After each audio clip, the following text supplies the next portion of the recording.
Hello, cats and kittens. Mama Cat Gamer here. We're continuing our adventures through Eorzea with Gavtia, and we are up to the Heavensward expansion now.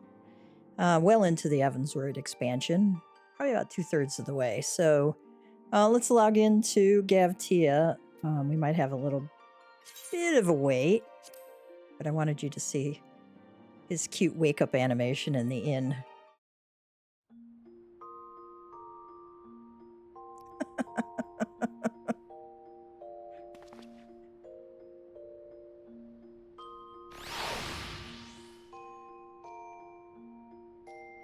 I love that animation where he's just kind of stretching all four legs just like a cat. It's great.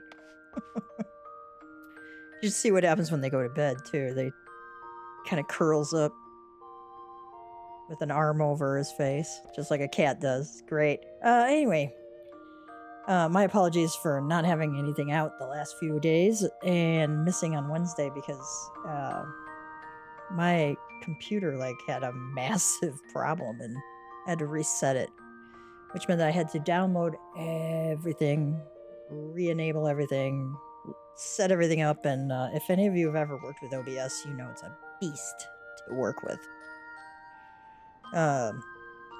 So, now that we're going on, what are we up to here? The Immaculate Deception. That's a play on the Immaculate Reception. It's a big football play. Relic Reborn with Gubal. You've overcome the Hydra. Take word of your accomplishment back to Geralt at Hurstmill. And Forbidden Knowledge. We have to go queue up for the Great Gubal Library. All right. Let's I don't think I can do that. Oh no, I could do it with a party of NPCs. Okay. Yeah. I'm gonna do that. Let's go turn in this item with Geralt first, though.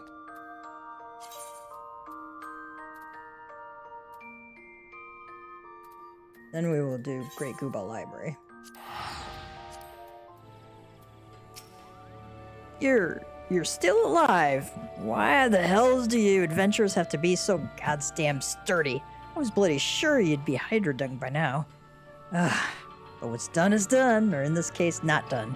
Anyway, let's talk about the text you brought. It contains an account of Saint Renette's painfully pious life. Seems to be a part of Ishgard's holy scriptures.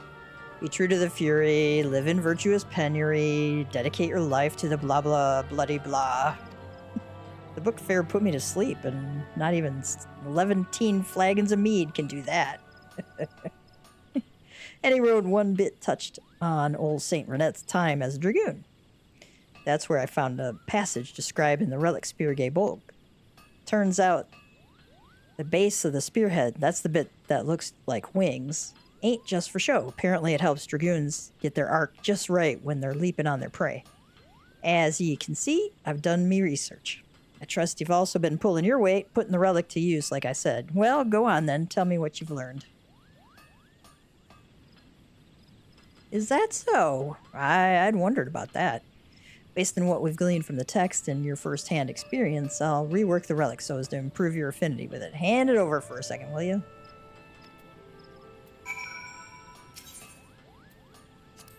Alright. I had to unequip it. So, now that I have it in my inventory instead of in my, now that I have it in my inventory instead of having it equipped, I can turn it in. And that's because you always have to have something equipped for your class. Based on what we gleaned from the text in your first-hand experience, I'll rework the relic so as to improve your affinity with it. Hand it over for a second, will you? Just hand it over.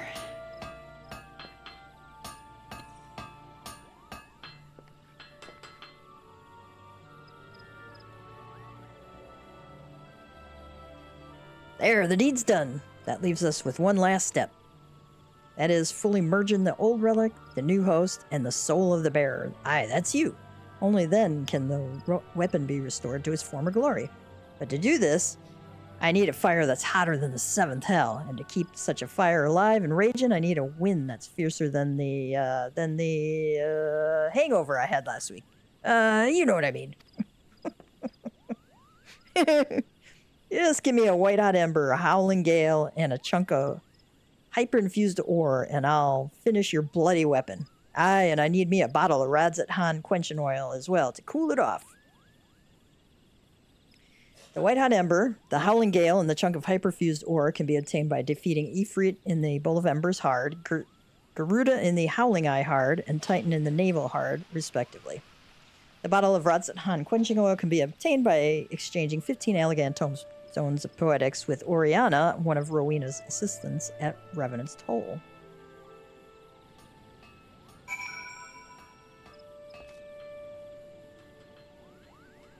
Alright, I believe you have to have the weapon equipped.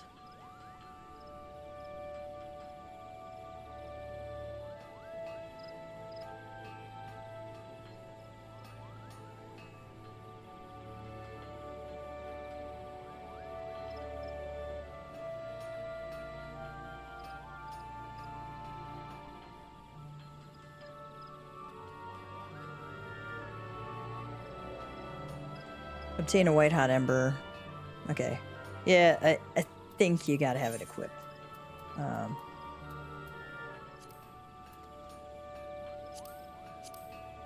Let's queue up for him, because why not? Alright, let's go to Revenant's Toll. Actually, I think you could get the Radzat quenching oil, but it'll be easier there than anywhere else.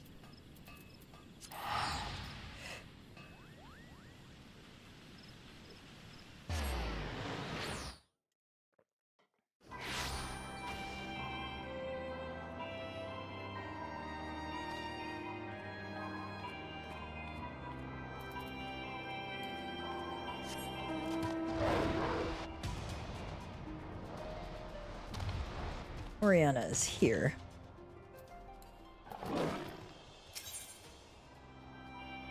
And it'll be either under other or special arms. I'm not sure which.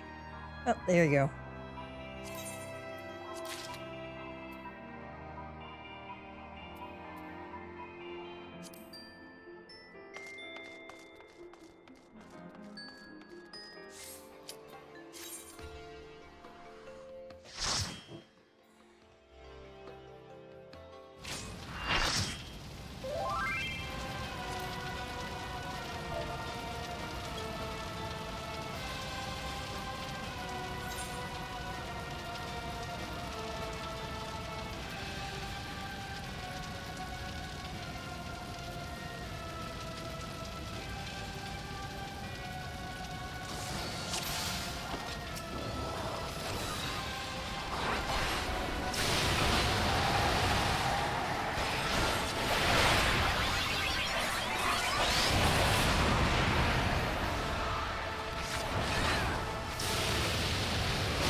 Kind of blown back there.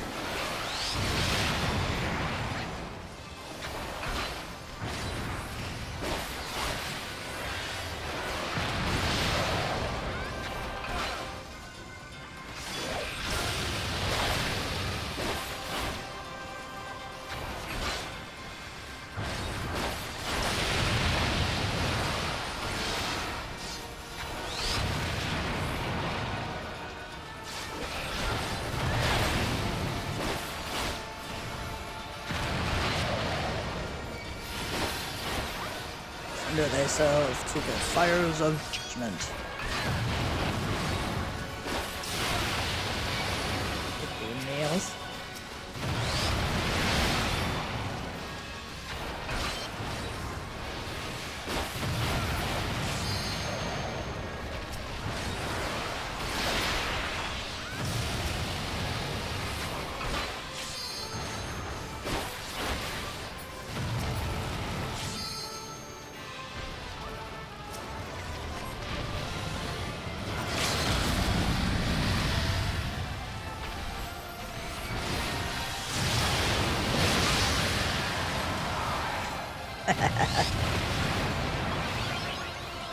Dragoon LB3 is so much fun.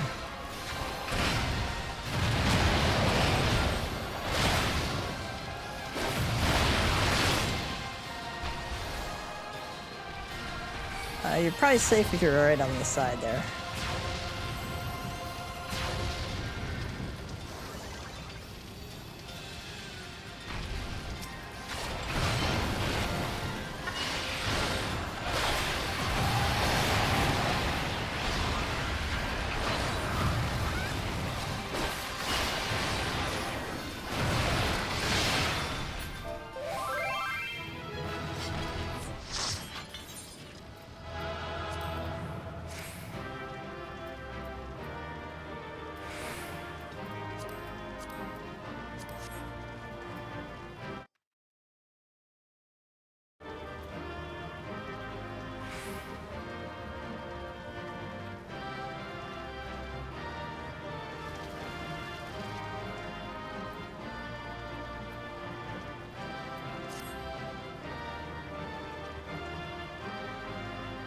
Oh, God. Okay, I'm not gonna wait.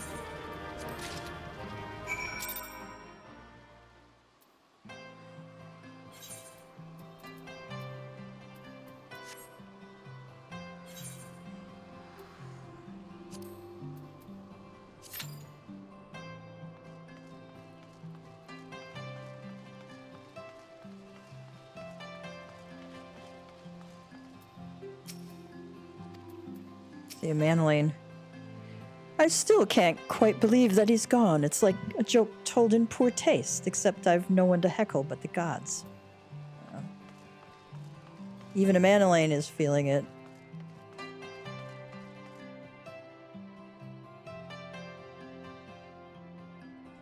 Just watching Horsefawn get killed is just gut-wrenching every time. This is like, I've seen it 3 other times before. But it, man, Square Enix knows how to yank my emotional chain there. Right.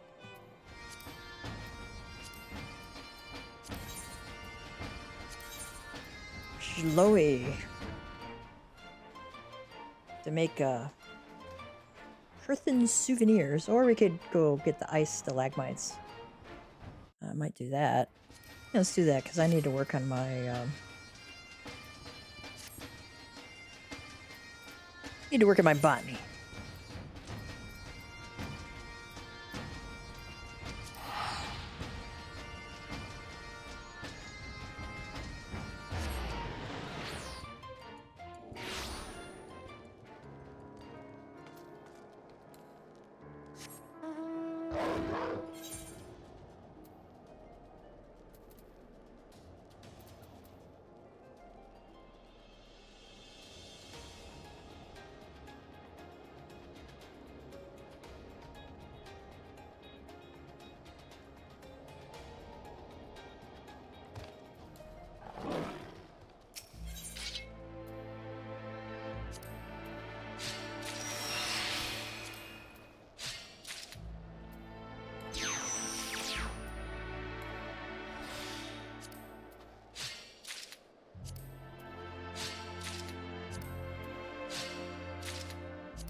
I don't know if I'm doing the collectible thing correctly, so...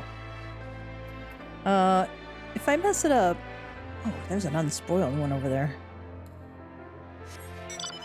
I'm gonna go grab that.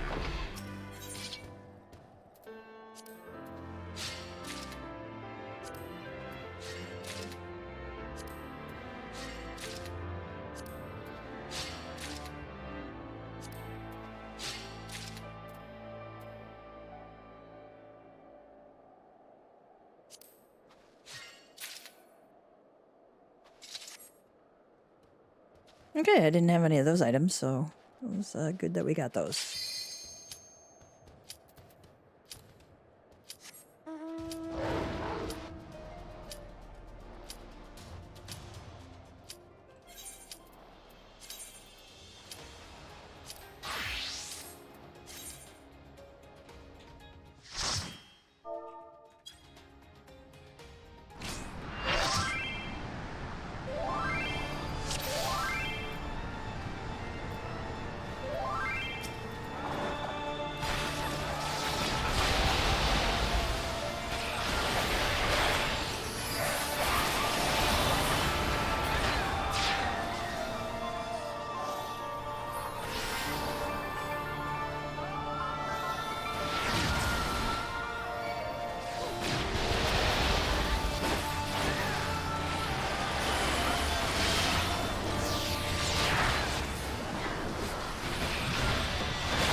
The reason the tank pulls them here is it's usually out of these little...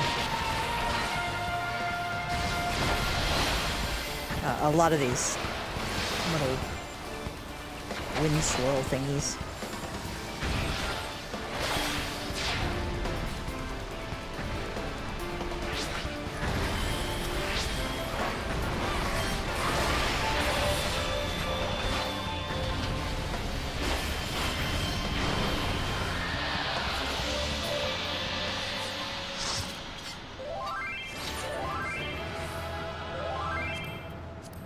I don't know.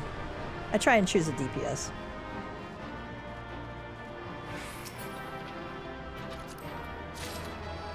Oh, I got this by default. Very nice. Aw, leaving a good impression. Oh, what is that?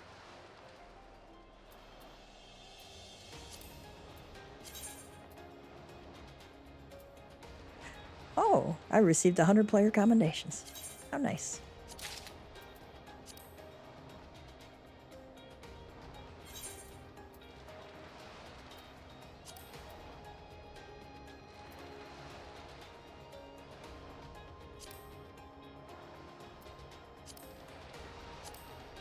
All right, now we got to do the naval hard. Okay.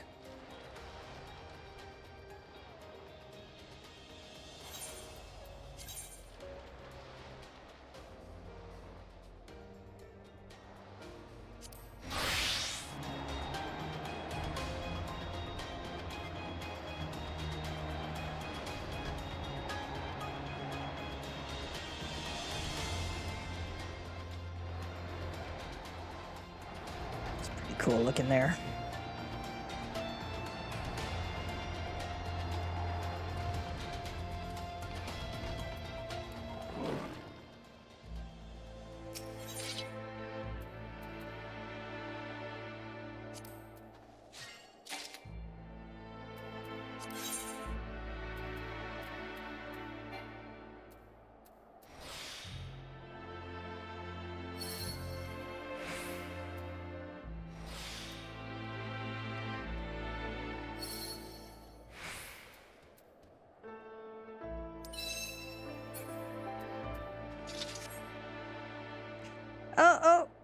Oh, I'm an idiot. Okay.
Let's turn these into Zhloe.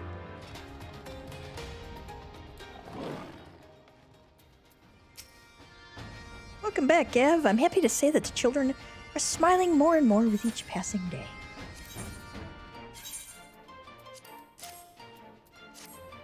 Ice stalagmites formed by the dripping of pure cavern waters over long periods of time are known for their crystal clear purity. Speaking of which, what's the difference between a stalagmite and a stalactite again? Either way, this is sure to fetch a good price. Now, let's take a closer look. Oh, Gav, it's absolutely stunning. So stunning that it's a shame I have to sell it. But I will make the ultimate sacrifice for the children.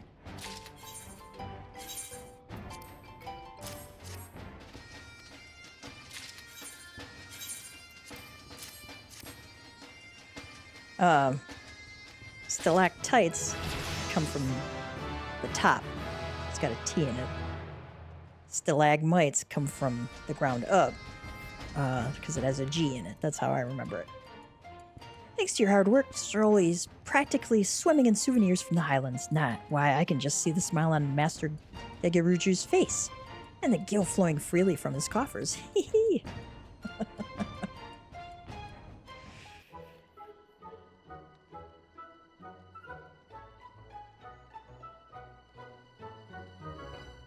The souvenirs you brought back from Kurthus have been selling like, something that sells a whole lot.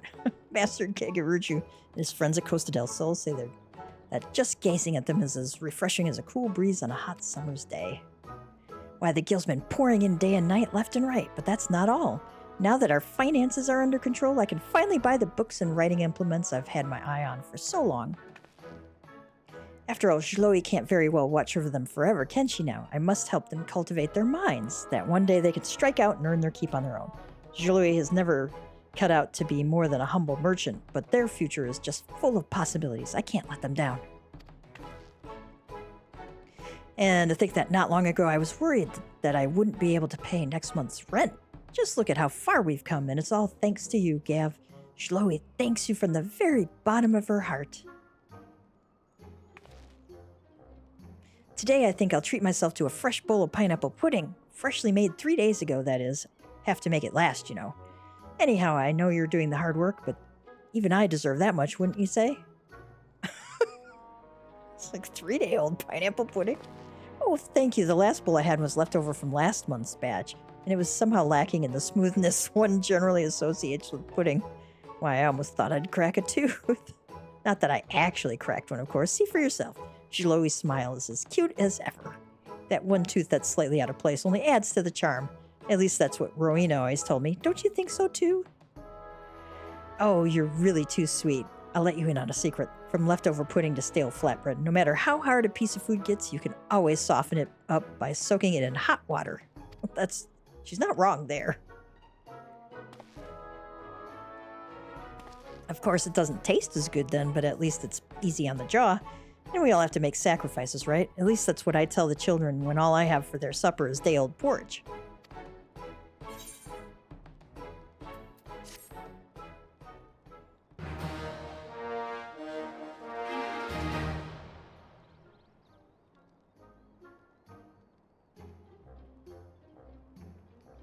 Zhloe Aliopo is delighted with your efforts. She now considers you a patron of the orphanage. And yet there is still much work to be done before the finances of Menthena's arms are stable. To that end, Zhloe Aliopo has a new favor to ask of you.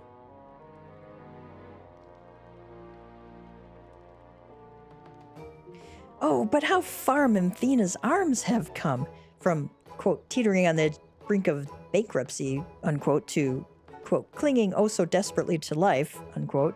We now find ourselves this close to achieving our dream of actual stability. And it's all thanks to you, and me, and our clients, of course. And the children, too. What were we talking about again? Squirrel moment. Oh, that's right. Zhloe set her sights higher and higher in search of her biggest client yet. You'll never guess who it is. I'll give you a hint. What begins with an sound and rhymes with Aelstrom? Give up? I'll tell you. The Maelstrom. A kind regular here at the Hard Place told me that the Admiral's planning to hold a massive war games of sorts. Doesn't that sound fun? And kind of scary, but fun. Anyhow, the word is they're looking for all the equipment they can get their hands on. Cannons, cannonballs, or more cannons? I have the list somewhere around here, some.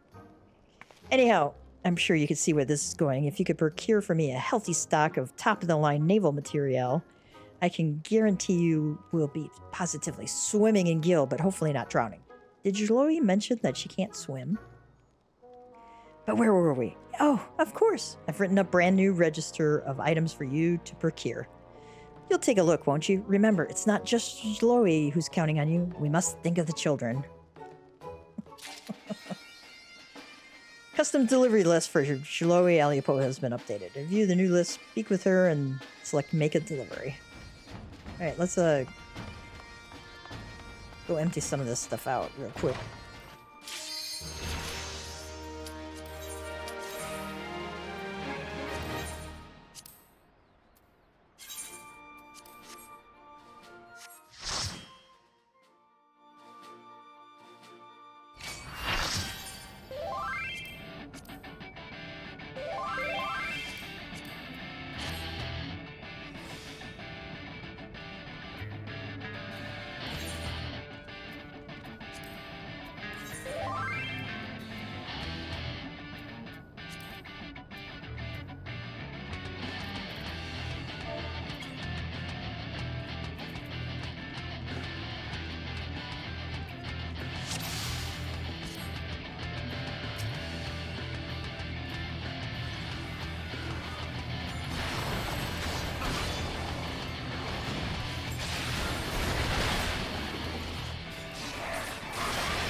Alright, and now that I have the mic turned back on again.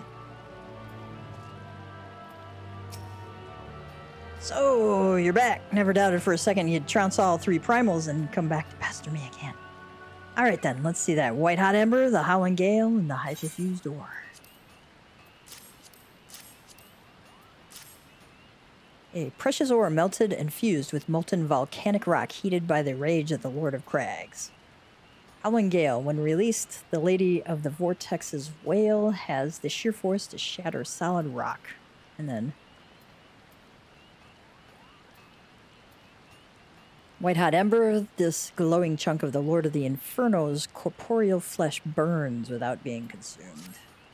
Aye, these ought to get me the levels of heat I need, which leaves just the Rodzatan quenching oil for cooling things off afterwards. You got that too, I assume? Yeah, we do. Aye, these ought to get me the levels of heat I need, which is just the Rodzatan quenching oil. Okay, yes. A high-quality oil used for treating metals.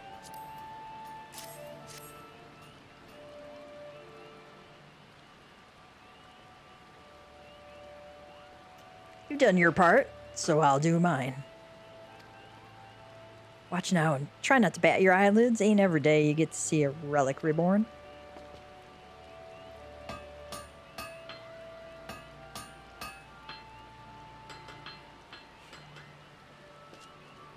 Ooh. These gods-given hands have worked yet another miracle.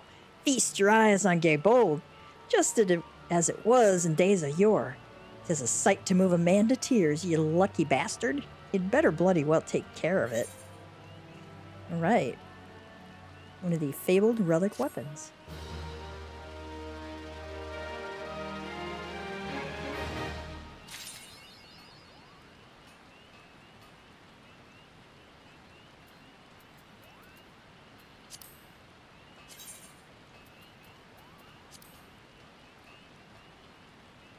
Pretty cool looking. I wonder how you make it shiny. I don't know how to make it shiny. I know there's a shiny version of it, but I don't know how you do that. Let me look that up real quick.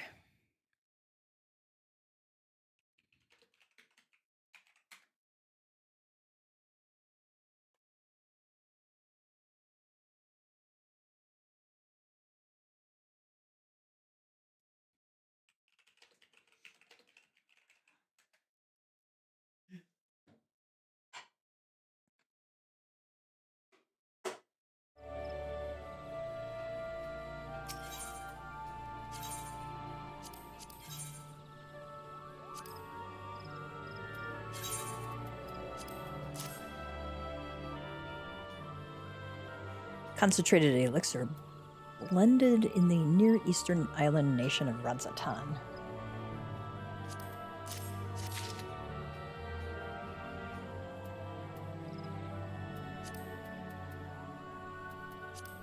Alright, so now we have the new one.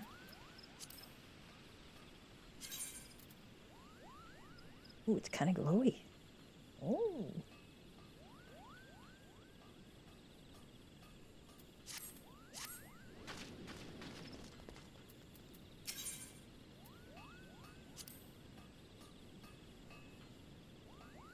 Okay, I have to equip it again. There we go. Not enough to just have it in your inventory, you have to have it on you. Geralt appears to be in a spot of bother. It's you. Gods, I never thought I'd be glad to see you. Just the other day, this old bloke from some faraway land suddenly appeared. He'd been bugging me ever since, asking about putting souls in relics or summit. None of it makes a whit of sense to me. Can't the man see how busy I am, pounding kettles all day long? I ain't got time to be humoring the elderly. What's more, you're the one with the relic, ain't that right? If there's anyone this Jalzan bloke ought to be bothering, I reckon it's you. Run along then, and keep the old coot off me back. Conveniently points him out for us. Ooh, Zodiac Weapons, the saga begins.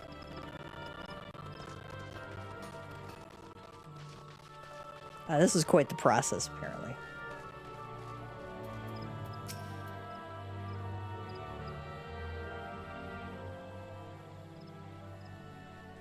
The impropriety. In my land, the elderly are treated with deference and visitors received with honor. You must excuse me, adventurer. I've endured a trying sea voyage to meet with Eorzea's greatest weaponsmith, only to find that he is the greatest boor I have ever had the displeasure of knowing. But what is this? Your weapon? Unless I am gravely mistaken, 'tis a relic infused with Dravanian mist. Marvelous, marvelous! Ah, but where are my manners? Allow me to introduce myself. My name is Jalzan, and I hail from the Near Eastern city-state of Radzatan. I am an alchemist by trade. It's been my life's work to study the enhancement of arms through soul infusion. Verily, Dravanian mist is one of the fruits of my toils. Upon learning that the elixir had come to some prominence in Eorzea, I journeyed here with the intent of exploring new possibilities in my research.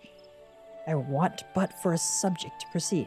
If you would be that subject, your weapon will become further enhanced. Will you agree to assist me, adventurer, and for your troubles come to possess a mightier relic? Yeah. Let's assist him. A decision you will not regret. But without further ado, allow me to explain what my research will entail. A lot of work. That's what it'll entail. Now, I trust you are aware that ether permeates all things in our world. What you may not know, however, is that ether is found in greater concentrations in Eorzea than elsewhere. When a weapon infused with a quasi-soul such as your relic is used to slay a living being in this ether-rich land, a peculiar phenomenon occurs. The ether released by the fallen creature resonates with your weapon and agglomerates into a crystal which I have dubbed Atma. It must be noted that this occurs only on rare occasions, due to factors I have yet to identify. Now, as you may have already gathered, Atma is essentially the crystallized soul of a living being, and these crystals hold the key to strengthening your weapon. According to my research, 12 unique pieces of Atma are required, meaning they must be acquired from 12 different foes. See the deed done, adventurer, and you shall hold in your hands such power as you have never known. Ooh. By participating in certain fates while equipped with a relic weapon Zenith, you may obtain an Atma crystal. The location of the fates and the Atma yielded are as follows. Central Shroud. Oh my goodness. I'm going to have to look these all up. Atma the Maiden, Atma the Scorpion, Atma the Water Bear, Goat, Bull, Ram, Twins, Lion, and Fish, Archer, Scales, and Crab. Information can be reviewed in the completed journal for the quest Up in Arms, which can be found under Weapon Enhancement Side Quests. Okay. We found out our weapon enhancement side quest in the completed journal for the quest Up in Arms. We'll do a little, Hildibrand.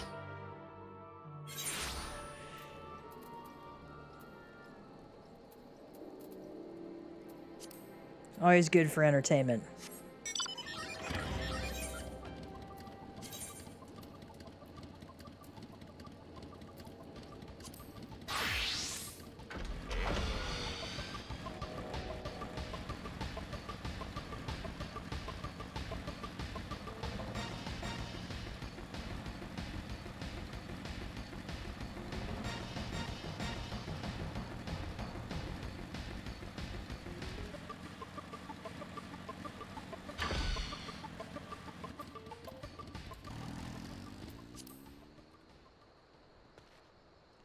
To speak with Humphrey here? Okay. Kind of looks like he might have been hurt there.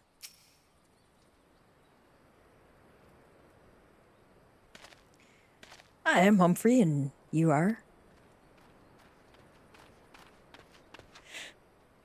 At last, I've caught up with you. You there, good young sir. I am told you are a victim of the marauding duelist. Me? A victim? How amusing. You amuse me. True, I was challenged by the duelist not long ago, but where he thought to find a whelp. He found a warrior of light instead. I defended my honor and my blade. See for yourself. You mean you won? That's amazing. Well, it was nothing compared to what I faced at Cartano. Magitech to the right of us, Magitech to the left of us. Stuck in the middle with Master Lu we were. Poor, he had a dab hand with the old magic. He was. I tried to save him, of course, but there's a limit to how many giant beasties a man can...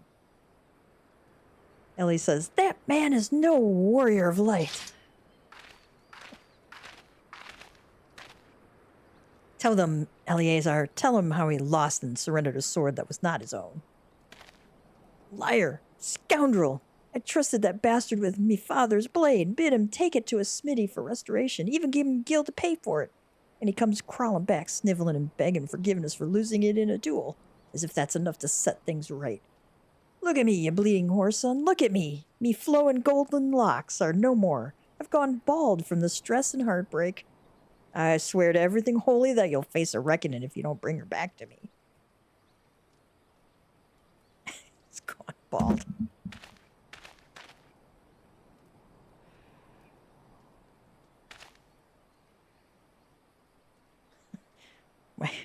My calico is meowing at us.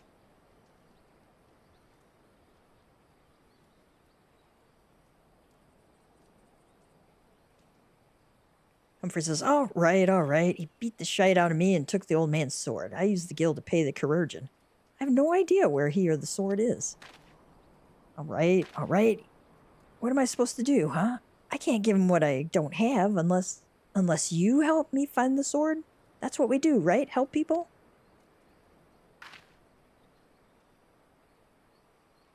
Ellie says, have you no shame? First you claim a legacy not your own, then you beg others to help you with problems of your own making. You will refuse this man, won't you, Inspector? And what of Eleazar's flowing golden locks? How will forsaking young Humphrey help the man he has wronged? We shall begin our search for the sword by questioning the people of the Golden Bazaar.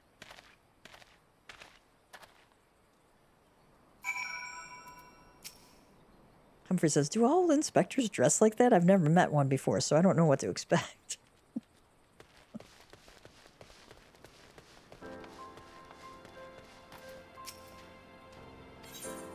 I'm going to make sure I had that unlocked.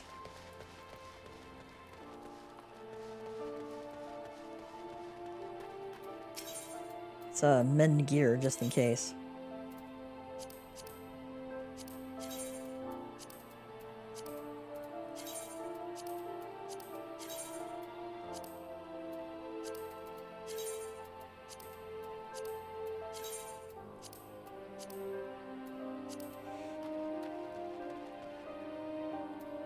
Lululo. That boy should be ashamed of himself, robbing poor Eleazar of a priceless family heirloom. Just goes to show you should never trust an adventurer who claims to be a warrior of light. Thieves and tricksters, the lot of them. Oh, it may not be the most honorable solution, but mayhap you should consider giving Eleazar a counterfeit blade. If the deception brings him peace in his final days, would it be so wrong? Benegar, Eleazar's sword wasn't much to look at, but at least it was authentic. More than a few collectors would have been tricked into purchasing counterfeit relics. What does Hildibrand say? Yet what drives this man to always claim his opponent's weapon? Pride? No, it must be deeper than that.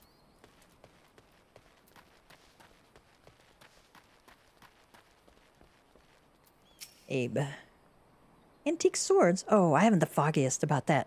That traveling merchant Jojonpa is the one you ought to speak with, assuming he hasn't left.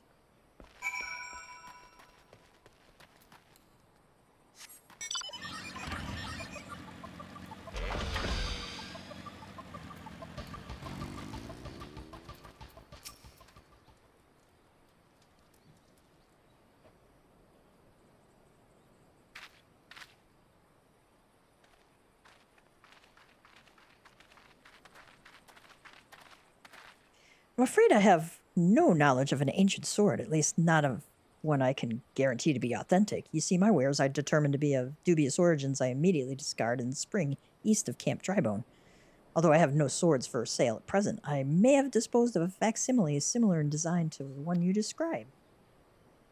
Hildibrand says, that presents a quandary. Though I am loath to deceive an honorable man like Eleazar, a well-intentioned ruse may put his heart at ease, thus spurring the rejuvenation of his flowing golden locks, whilst we continue to search for the genuine article. Ellie says, well, if there's a sword in that spring, it won't remain there for long. It's one of the more convenient sources of fresh water for the common folk, Camp Drybone. Tis tis.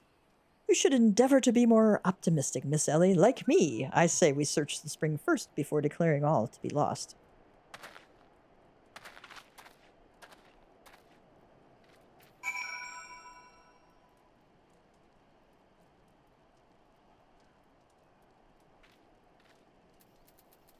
Let's go search the spring.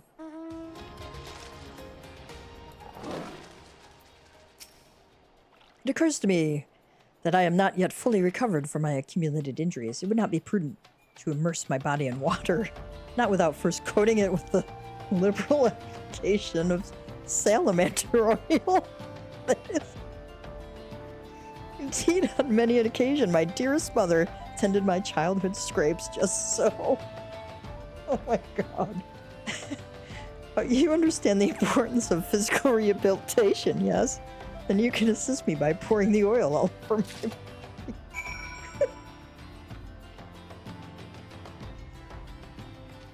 body. This is not the quest I expected a warrior of light to be doing. The body is but an instrument in occasional need of oiling, so come, my friend, come and oil me up. Salamander oil. A thick, sticky oil collected from the underbelly of a river-dwelling salamander.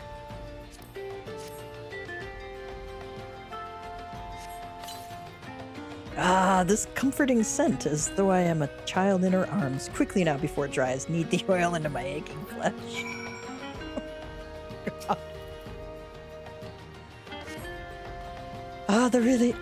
God, the pain multiplies manifold. Gently now, gently. Alright, let's do this again. Oh gods, oh gods, oh gods, yes! At last! My muscles slacken and soften, the warmth spreads, and the pain becomes pleasure.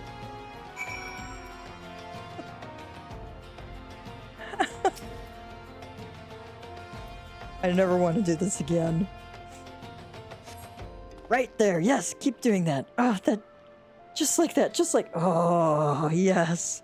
Now once more, with feeling. Massage yet again.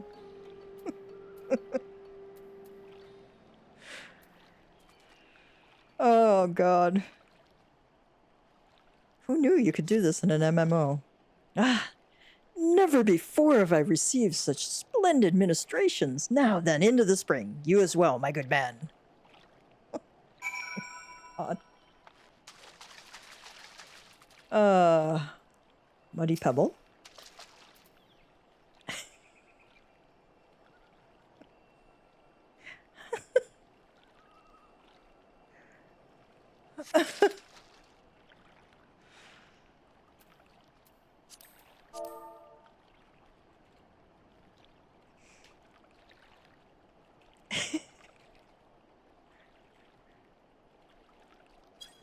Just typing in my FC chat.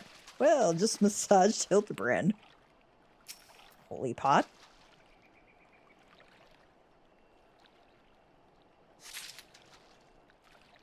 I like how my clothes look wet when you've been in the water. That's kind of a nice touch. Muddy bottle.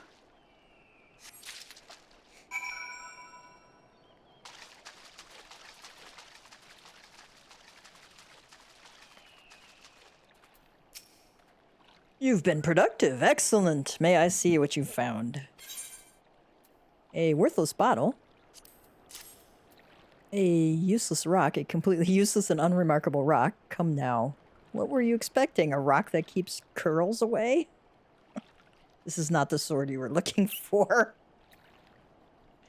Irrelevant potsherd. Well, at least you didn't pick up a rock at random, like some people.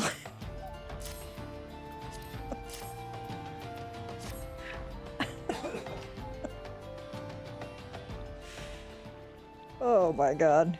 No sign of the sword, Janjanpa. Mentioned, I see. Now she says, ah! Now I'm all wet. What was that anyway? Did something cause you to...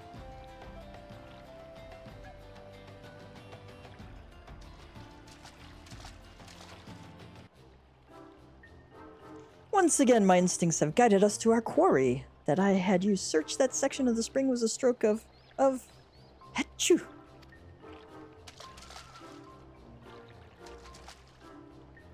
Inspector, it's bad for your health to conduct investigations in those clothes. I'll go to Ul'dah and fetch you some new ones. Oh, thoughtful of you, Nashu. While you're there, purchase a few bottles of hair tonic for Eleazar as well. The newest, most potent blend you can find.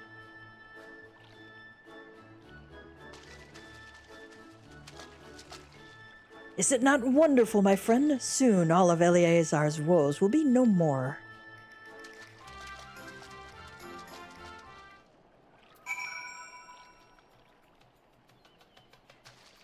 Alright. Report to Eleazar.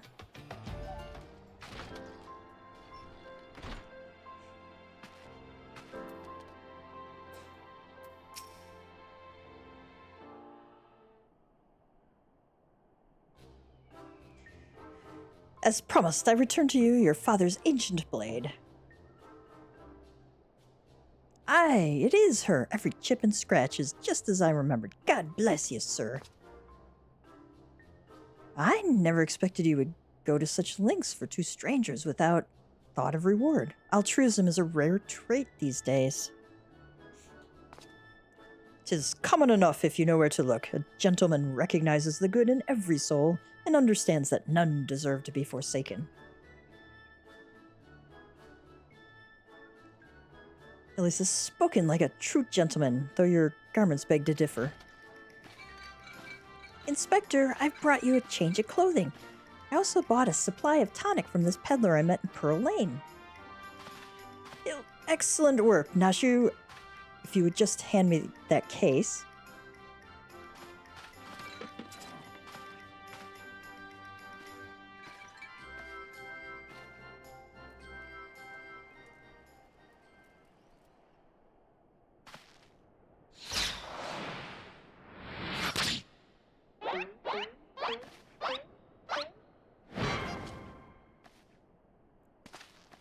Elise says, Inspector? Inspector Hildibrand. There appears to be something lodged in my forehead. Could it be a missive from an admirer? Let me try that again. Hildibrand says, there appears to be something lodged in my forehead. Could it be a missive from an adoring admirer?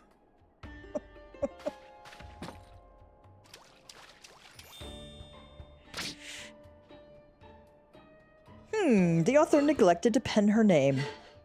I shall come to claim the collector's blade. Is that supposed to be flattering?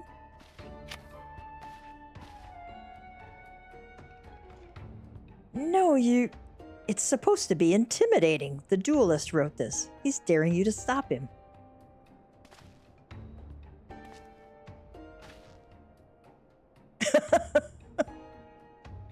A challenge for me! Oh, at last the curtain rises. Very well. If I am to duel the duelist, I must dress for the occasion.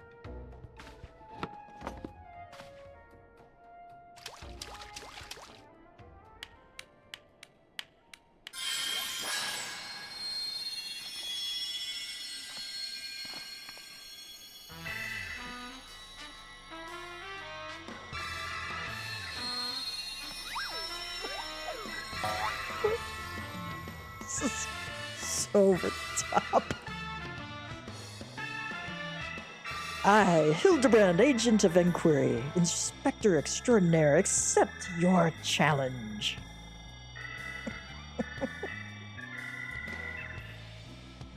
Humphrey says, he's incredible, so bold, so majestic, just like a warrior of light.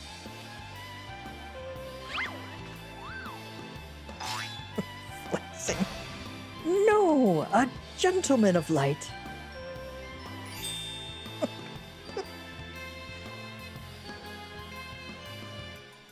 Ellie says he is exceptionally something.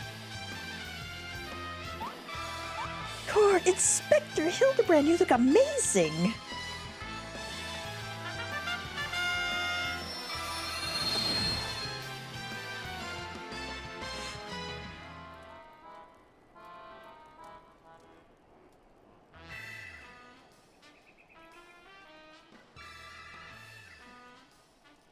Hildibrand.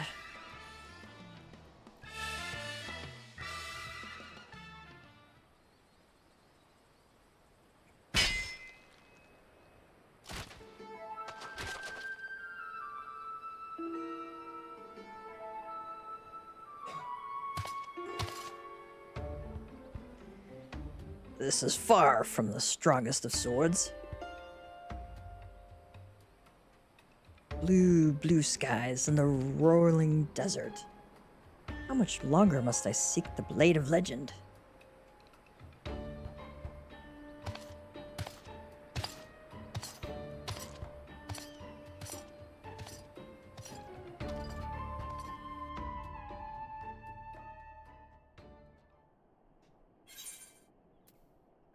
Filtered water, purified using a complex method of passing it through several layers of charcoal and rock.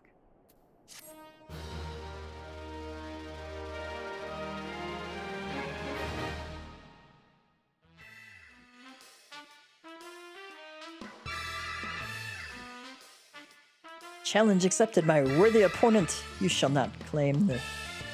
With my, let us call it what it is, genius, I shall bring you to justice. Wait, you wish to duel with weapons, not wits. Hildibrand will return in the 3 collectors. Right. God.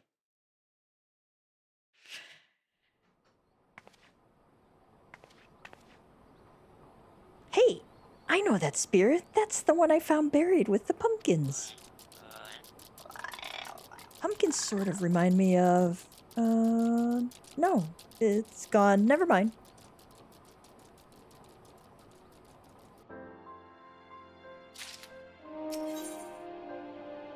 The science of deduction. Ellie wishes to share her latest discoveries with you.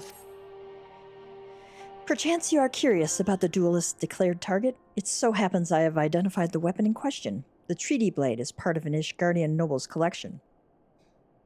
Or was, I should say. No. It has not yet been stolen. It has been purchased by an Ul'dan collector, the wife of a wealthy merchant living in Vesper Bay. Suffice it to say, I would be remiss in my duties as a reporter were I to not investigate her. And should the duelist strike whilst I am present, well, I hope I needn't explain what a golden opportunity that would be. Ingratiating myself to her may prove to be the greatest challenge, though. I'm told she is a difficult woman to please. Fortunately, I'm also told that she has a fondness for rare flowers, the sort Tutusi in Camp Drybone sells. You can come along if you'd like. Okay.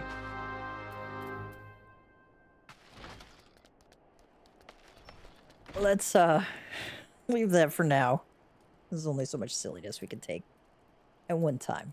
Let's go to the Great Gubal Library.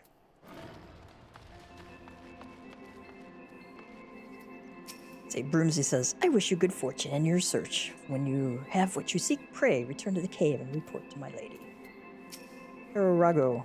I am Perorago, Ribbit, and it shall be my pleasure to guide you in the library.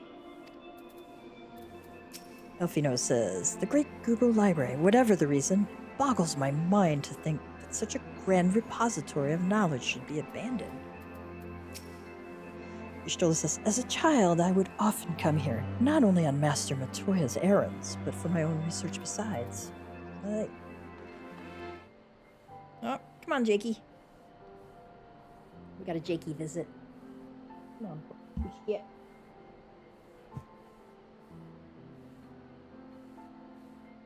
Let's see what this looks like. The first time he's gotten up on me since I put the green screen on. Let's see what it looks like.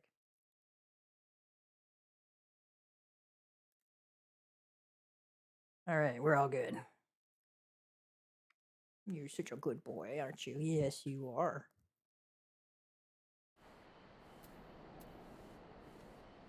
All right, let's Go in. Enter the great Gubal Library with a party of NPCs. Let's eat some food.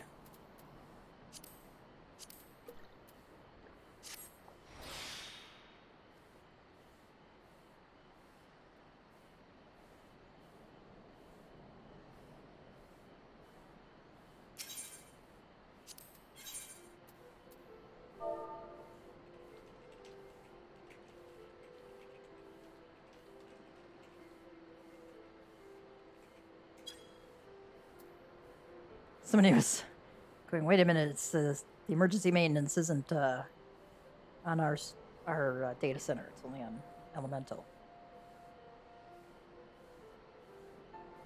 All right, Great Gubal Library. We have Archon Ishtola, Academician Alfino, Parago, Perorogo, and me.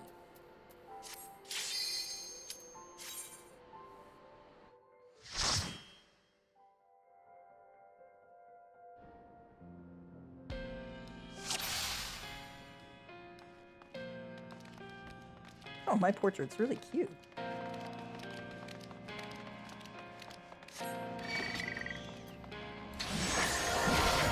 Getting down already? Okay.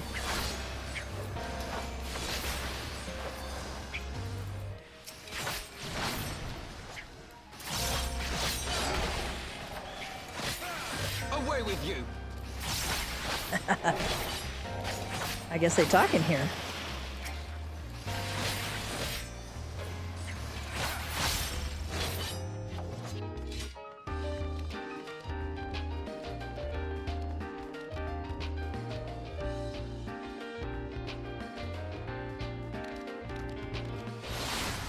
Now that's really cool.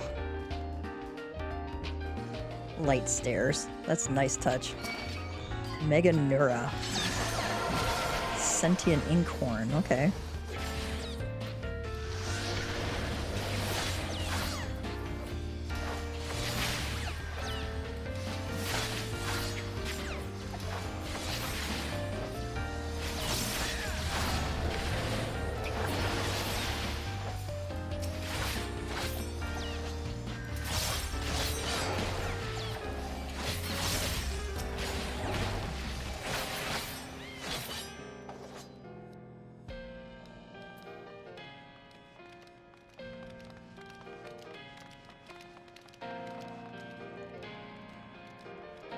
Check out this library, man. Even a little elevator up. You can't even see to the top. It's that tall. I can't imagine Charlians leaving these many books unless they knew they were duplicates. But that's, you know, millions of tomes here.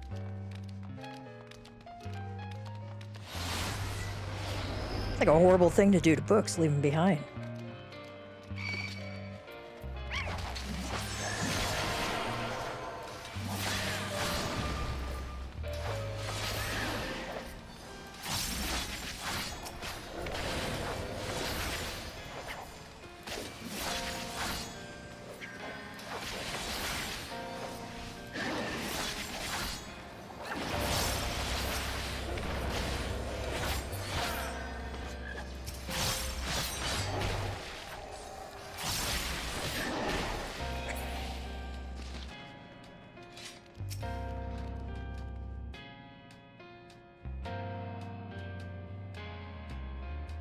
This is why I came in here with, you know, my own little party, because I wanted to read these things. I've never had a chance, in all the times that I've done this dungeon, I've never had a chance to read these, because I've always come in a party of players.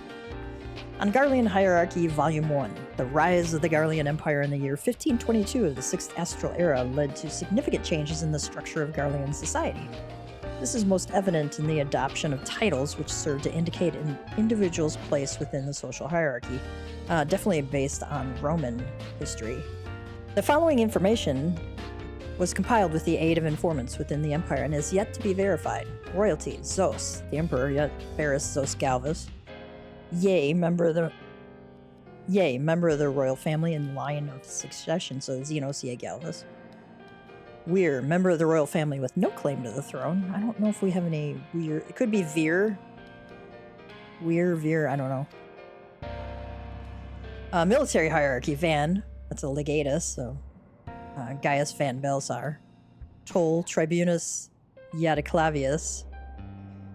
I think Riditon was a toll. I don't remember. Sas Tribunus, Livius Sas Junius. Tribunus Angusticlavius, or Praefectus Castrorum. Okay. So she was a tribunus, so she must have been an Angusticlavius. I have no idea if I'm pronouncing these correctly either, so take it for what it is. Rem, Primus Pilus, or Primus Pilus, or Pilus Prior. Quo. Primi Ordinus, or Centurion. Peer, Optio, Tesserarius. Okay, Optio, Tesserarius, or Decurion. Decurion means 10, so I'm not sure. Owen, Duplicarius, or Legionarius. Specialist, Non, Chief Engineer, or Engineer. Oh, Nero was a toll, I think. Nero Toscavus. I think he was a toll. Okay. Specialist, Non, Chief Engineer, or Engineer. I think that was what Sid was. Mal is a Primus Medicus, or Senior Magitech Technician. Lux, Chief Medicus, or Magitech Technician. Kier, Senior Medicus, or Senior Technician. Gen, Medicus, or Technician. There will be a test on that tomorrow.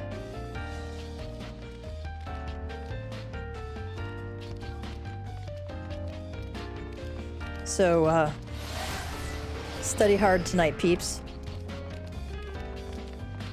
Gubal Falcon.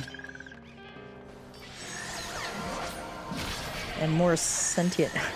These are like... These really are bottles of ink that we're fighting. That's funny.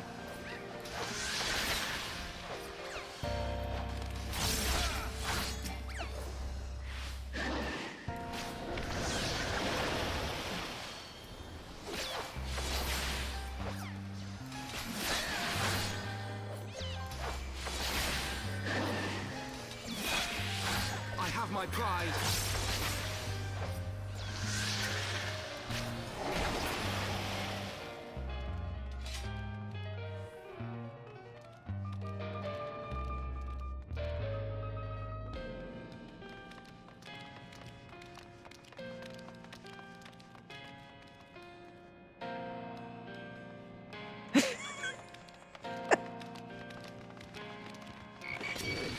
I was warning my family that they could be picked up on mic. I said, just warning you, so in case you say anything scandalous. Papa Cat Gamer says, oh, now wait, we want to say something scandalous now.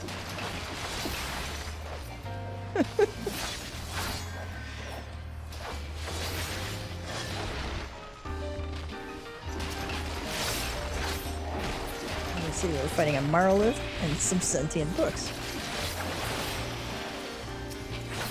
Sentient Tome. Alright, Angalian Hierarchy, Volume 2. Public officials. Il, Dictator or Princeps Senatus. Het, Consul or Praetor, Tribunus Plebis. Aedilis or Quaestor. Quaestor. Say Consul, Praetor, Tribunus Plebis, Aedilis, or Questor. Go, another title, is Censor. Fey, unknown. Ear, unknown. Deuce is a lictor. I don't know what a lictor is. Somebody can tell me in the comments.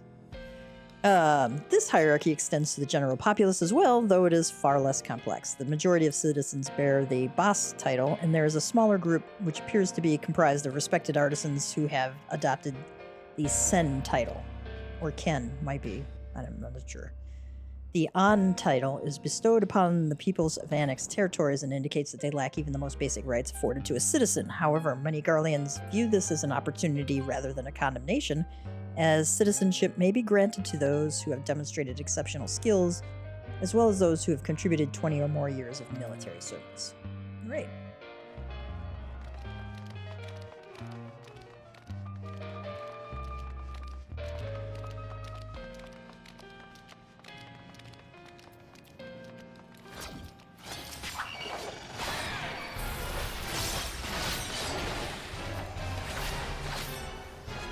Standing along the side here, so we get that strip of poison yuck.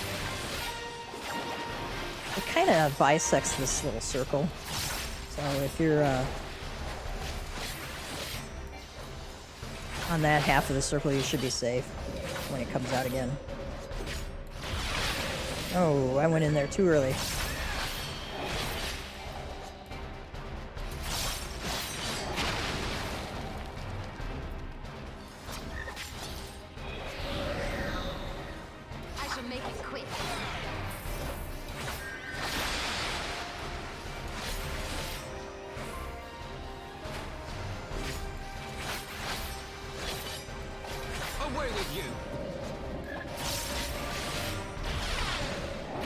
Alright, move too fast again.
I wonder what this all says. Somebody surely has translated it for us somewhere.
Ooh, 2 pots of blood red dye.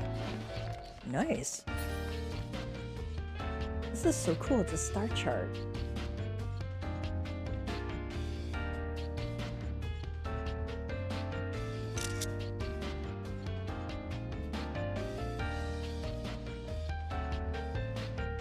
Nice.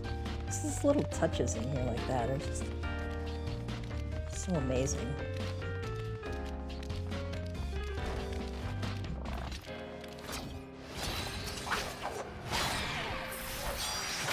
Yeah, if you're a nice tank, point that head away from the rest of the party, because it does a line AoE attack. That's very nasty.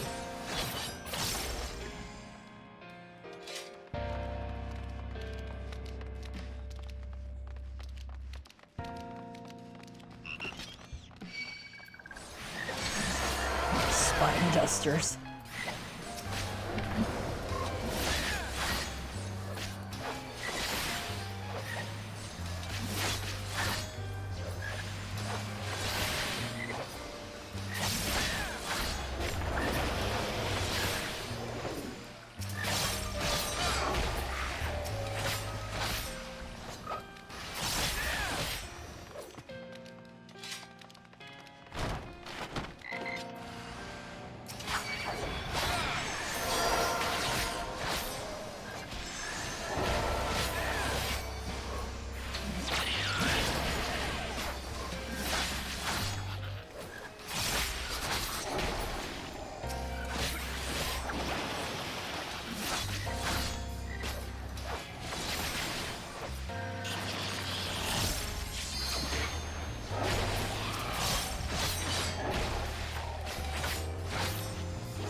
gargoyles. Kind of device there.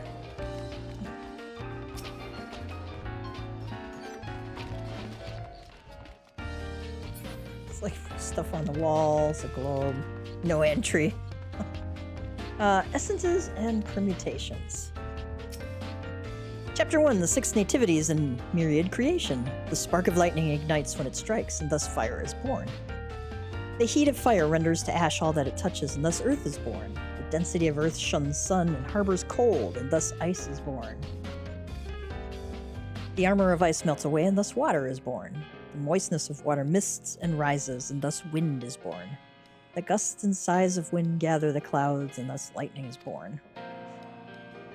Chapter 2. The 3 conquests, boundless and unwavering. Earth grounds lightning. Water erodes earth. Lightning boils water. Chapter 3. The 3 submissions, timeless and unending. Fire is extinguished by wind. Not too sure about that. Having seen wildfires, right?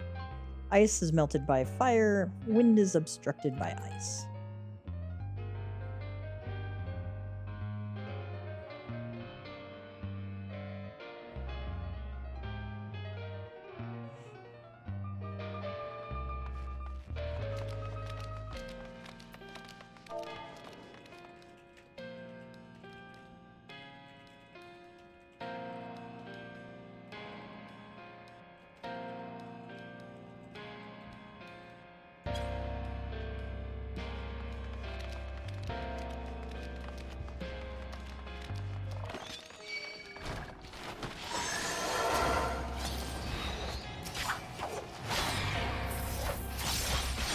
Page 64 there.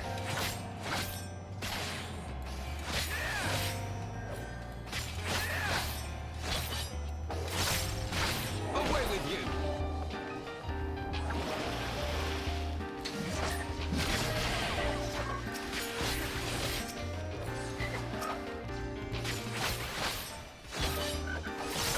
I just love that the frog is tanking for us here. Over the horizon. Oh, I like these sofas. So there is some debate as to whether or not Merlve Blufiswin. Try that again. Though there is some debate as to whether or not Merlve Blufiswin and her League of Lost Bastards were the first Eorzeans to discover the Western continent, there is no denying that their navigational charts were instrumental in establishing the major trade routes of today. Moreover, the accounts from their expedition are widely regarded as both informative and entertaining. Of particular note is their first encounter with the Mamulja, as well as other indigenous peoples and creatures which seemed curiously intent on their demise. These travel journals have since inspired a legion of explorers and treasure hunters to retrace the League's journey, yet in spite of their numbers, the existence of, quote, a bleeding city of gold, unquote, remains unconfirmed.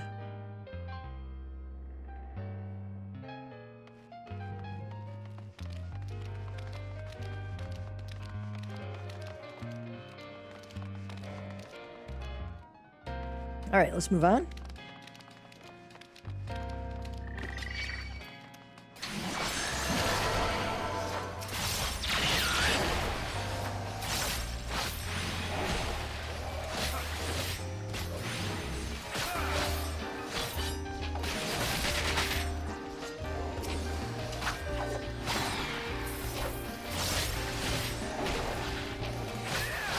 I mean, we could group them up more, but I don't know how good the NPC healing is, so I tend to pull smaller. Ooh, I almost didn't get out of that time.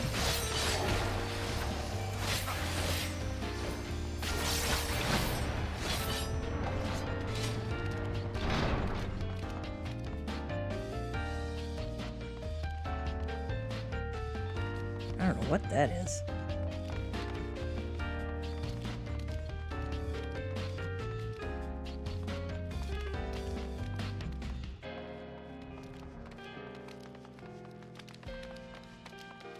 Kind of statue of a skeleton of some sort.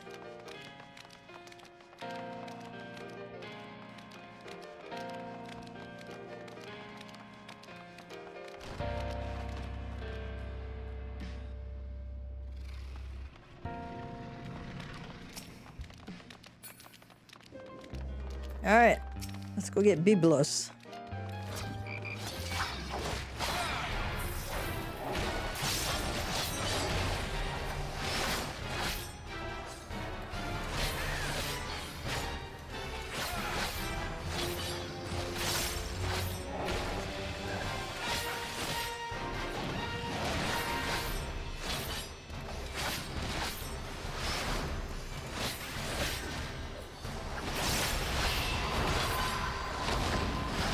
Okay, he's invulnerable right now.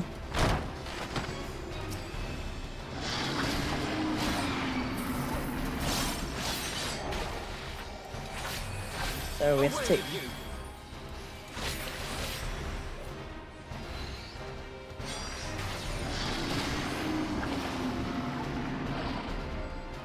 We're gonna take these balls over to him. That breaks his immunity.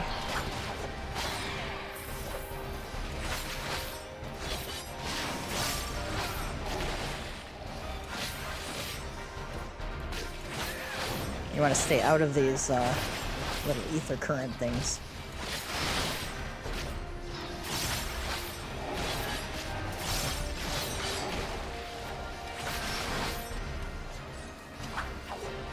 As they do some kind of damage.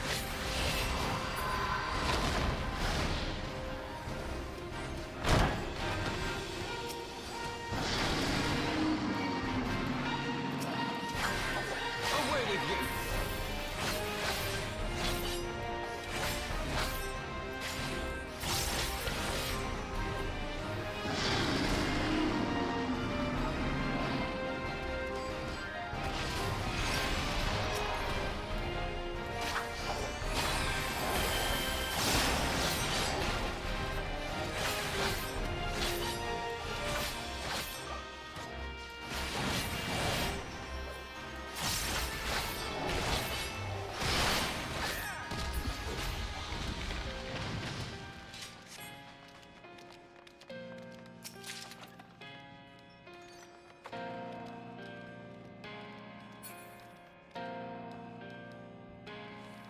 All sorts of cool stuff.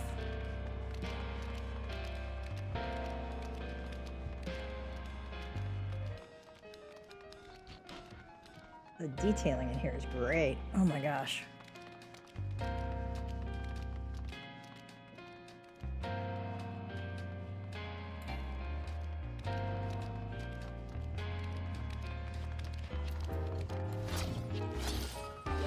I was hoping we could jump over the edge, but nope, can't do it.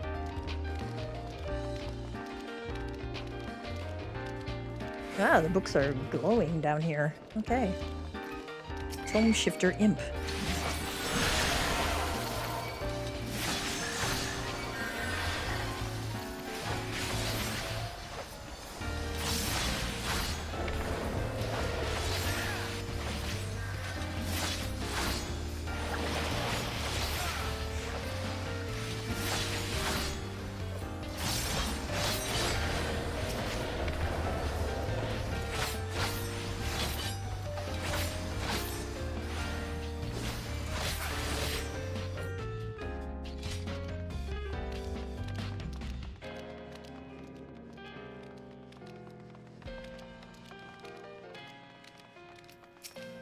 Skatine. For skating? I don't know.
Away with you.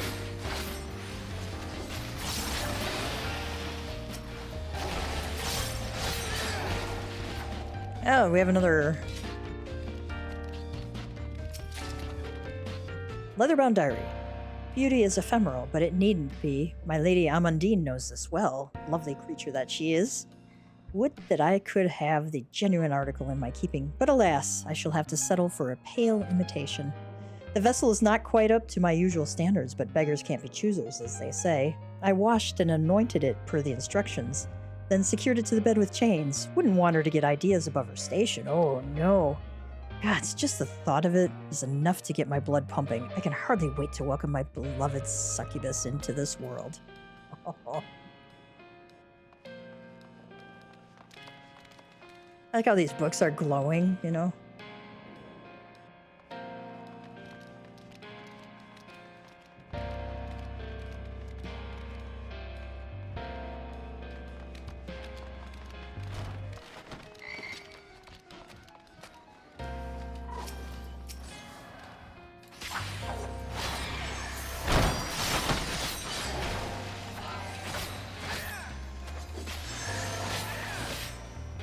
Focus. Release.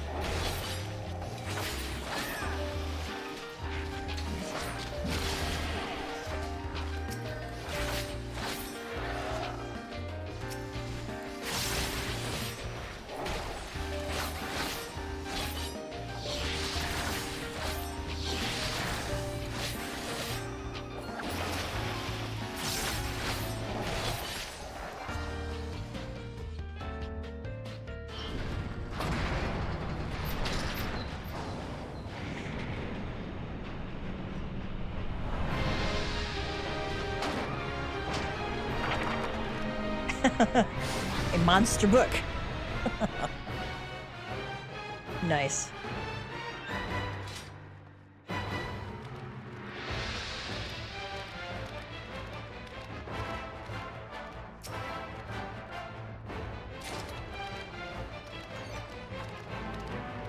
Let's free up some space in my inventory so I can get some more drops. Leatherbound diary. The tentacles, so many tentacles. And the sound of it writhing on the bed. God's just listening to it is agony. I've made a terrible mistake. Yeah, messing around with a succubus, sure.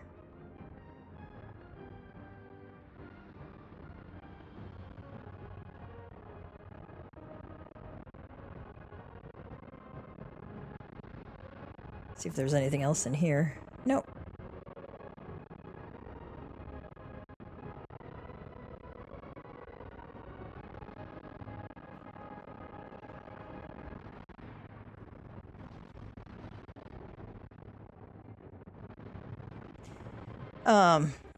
There's times where we'll have to all stack up together in these other circles, and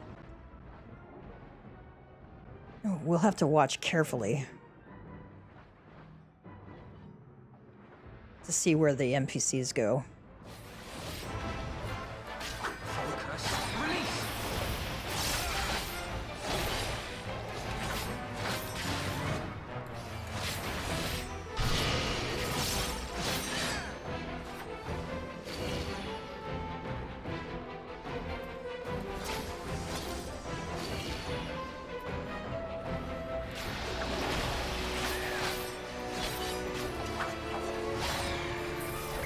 Yeah, ribbit.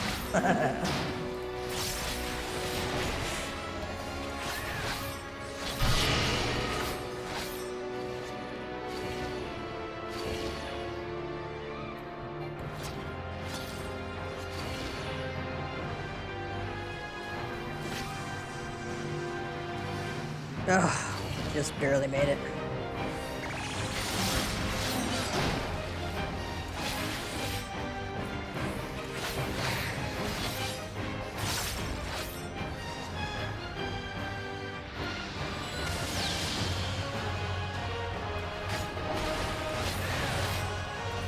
Yeah, ribbit. Come on, move away, Elf, you know.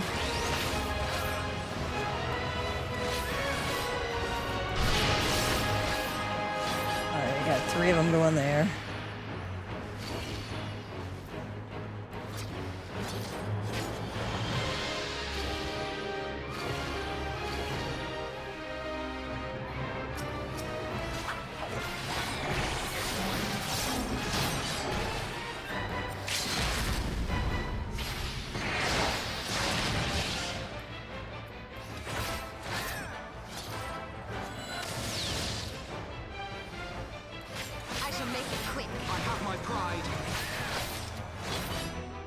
All right.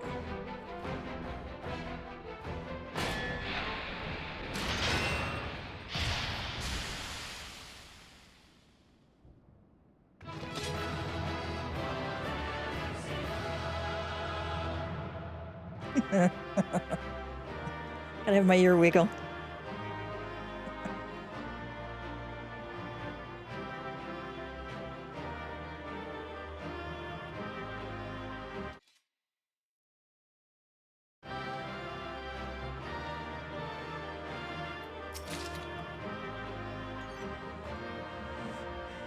There are not targetable. Now then, where might Master Miqo'te's tome be? Oh, for the time to pore over this collection. I missed what Parago said. I can scarcely take another hop, Ribbit.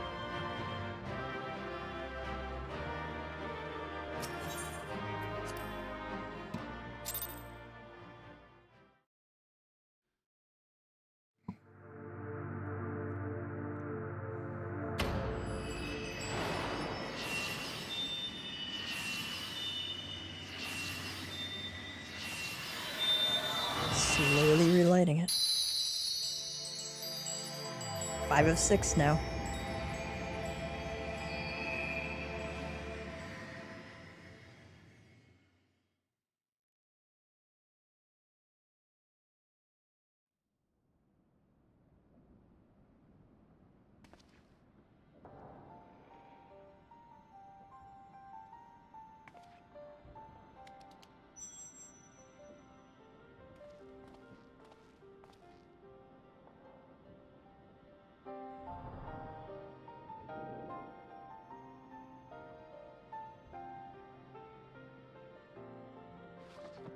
So this is the tome. Excellent. Let us take it to Master Miqo'te at once.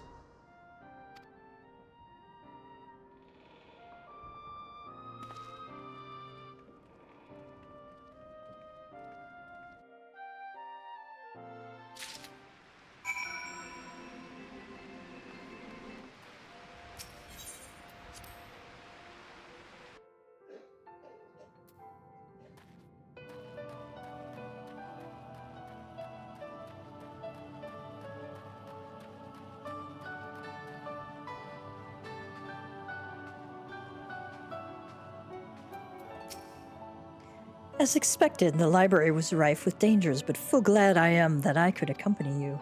Depending on her mood, Master Miqo'te may well have forced some of us to stay behind to help repair her sentinels. With her, there's simply no telling. Despite how it may have sounded, I do not exaggerate when I say it was a tremendous learning experience to observe one of Master Miqo'te's familiars. The insights I acquired I shall put to good use.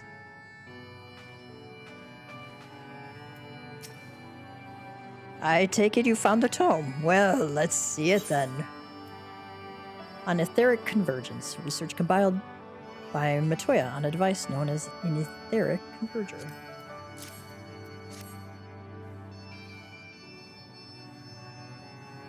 Hi, this is it, all right. Zhloe says, I must say the experience brought back memories, just like the old days.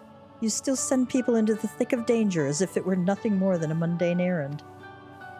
Elfino says, but we were able to accomplish our tasks thanks to Pero Rogo. He is an eminently capable familiar, a creation worthy of the great Master Miqo'te, and to simply witness him in action gave me a better understanding of arcane entities. Should the opportunity present itself, I should very much like to employ this knowledge for the betterment of mankind. Create a new variety of carbuncle, perhaps. Miqo'te says, don't get ahead of yourself, boy. Nuizua's grandson or no. It'll take another decade under me before you can call yourself a scholar, and a deal more than that to make you a scholar worth a damn. Zhloe says to Alphino, as you may have gathered, Master Miqo'te is not easily impressed. Alphino says, indeed. So, shall we examine the tome?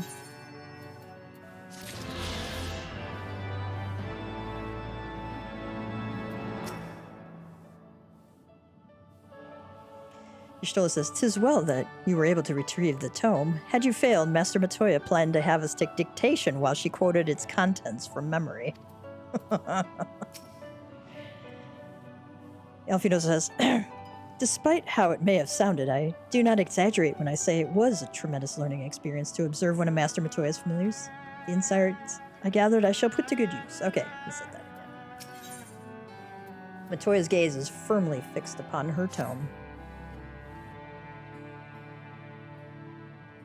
I had not thought to behold this tome again.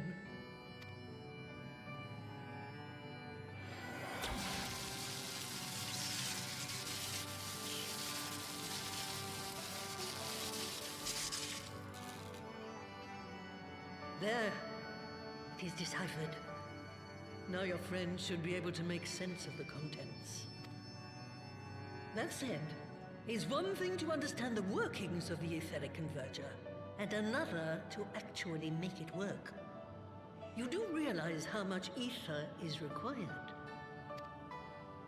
Sid is keenly aware of the energy dilemma. His airship is by no means large, and it can only bear a limited quantity of crystals. If only we had white aurosite in the etheric siphon. Alas, Minfilia is missing along with both artifacts, and Moonbreeder is gone. Would that there were another ready wellspring of energy for us to draw upon. Why did it not occur to us before? We already have what we need! The Eye! It has been drawing ether into itself for as long as the Great Worms have lived. It is a veritable wellspring of energy. It might just suit our needs. But is this energy something that can be harnessed at will? I believe so, with the aid of the Azure Dragoon of Ishgard. Then it is settled. Let us return to the Holy See at once.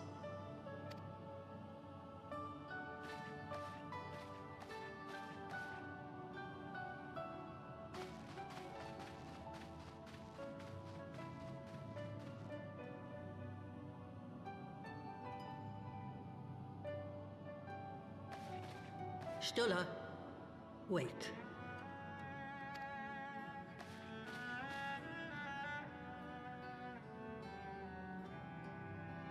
When did the light fade from your eyes?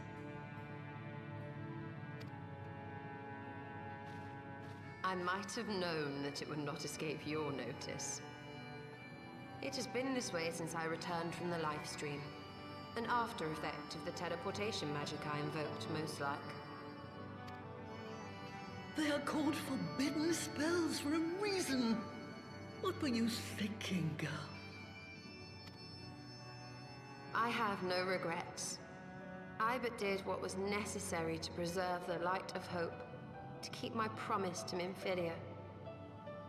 Besides, it afforded me the rare opportunity to wander the ether, a once-in-a-lifetime experience. I need not tell you that it consumes your very life force to see by sensing the ether around you. Take care of yourself. Do you hear me? I will, Master Miqo'te. And thank you.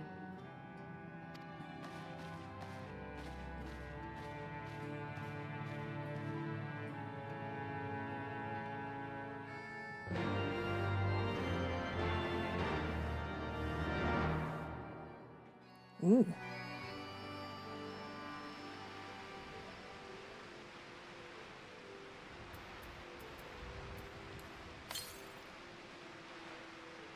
Alright. Zhloe says,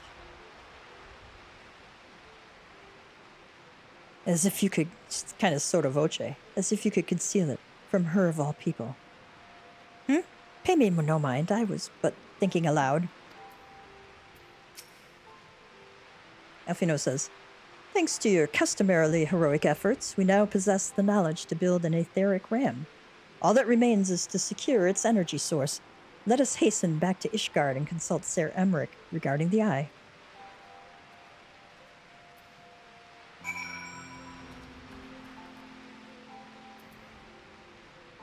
Speak with Emmerich at the congregation of our Knights Most Heavenly. Eat some more food.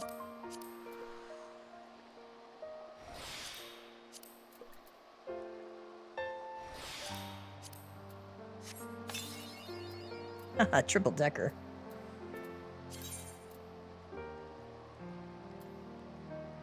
Obtain 30 unique triple triad cards. Okay. Ooh.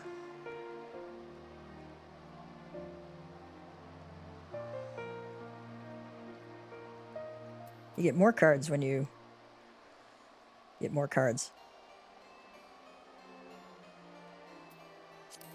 All right.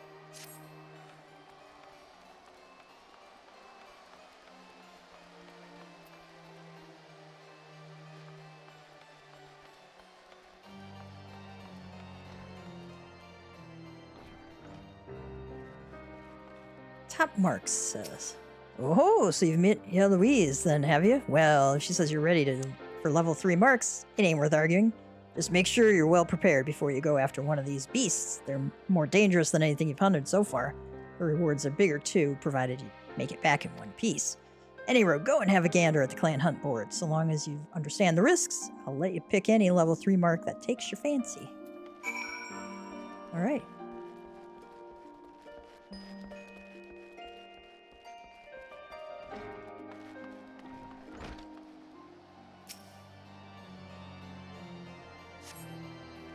Clan 3 Hunt is covered in bills showing the details of wanted monsters. If you are sure you are up to the challenge, try taking on one of the level 3 marks. Alright.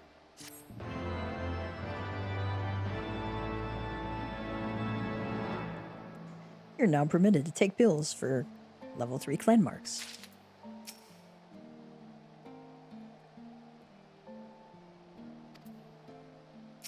Why not?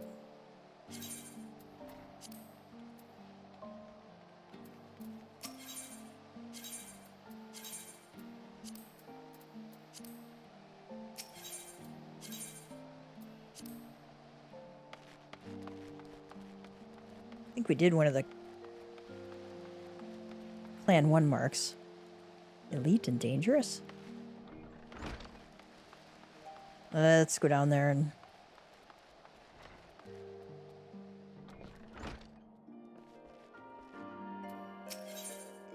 Ireland has some good news for you from the Master of Clan Centurio. Well met, Gav. I've got some good news for you. I've had word from Sir Lodast, the Master of Clan Centurio. Seems he's been keeping half an eye on your progress, and he reckons you're just about ready to spread your wings as a fully fledged elite mark hunter.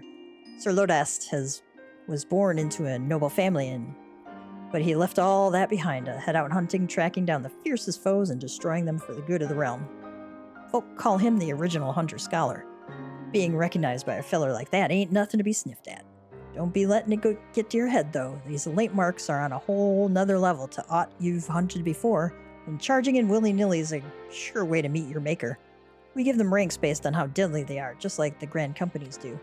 You'll find the bills for these elite marks up on the clan hunt board alongside the others. You're free to take whichever bill you choose, but make sure you know what you're doing before you head out hunting.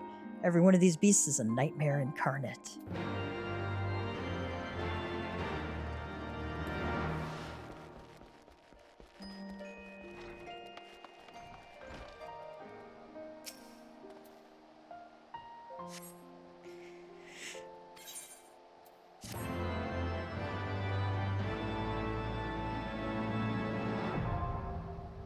You're now permitted to take bills for elite clan marks.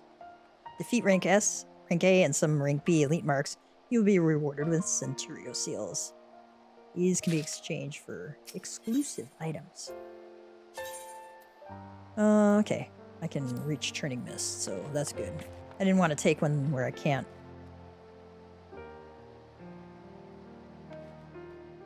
Oop, wrong place to go.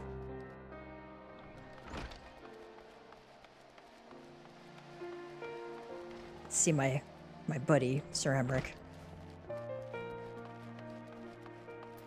As Honolulu say, the heretics wreak the greatest havoc in Foundation. Okay. Lucia, I'm glad that you and yours are safe.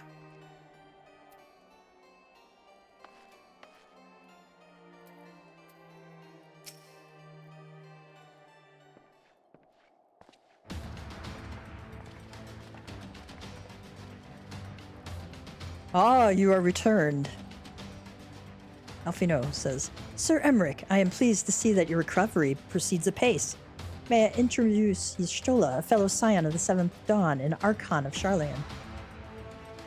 Y'shtola says, My lord, pray excuse me for forgoing due pleasantries, but we seek your counsel regarding the etheric ram. Though we now possess the knowledge to build such a device, we yet lack an appropriate source of energy with which to power it. We believe, however, that Ishgard may possess the solution to our problem. Emmerich says, You need not apologize, my lady. Full eager am I to learn of your progress. Please, tell me of this energy source that you believe we possess.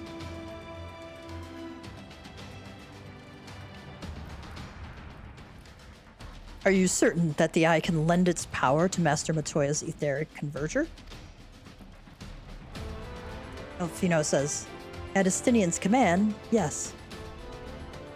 Emmerich says, Very well, I shall speak with him. Alfino says, My thanks, Sir Emmerich. Emmerich says, Nay, my friend, 'tis I who should thank you, as should every Ishgardian. You labor in our name with nary a care for your own safety.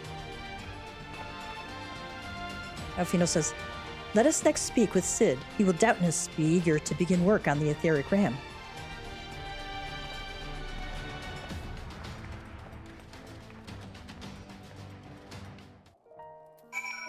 I love that music. It's just very stirring, you know.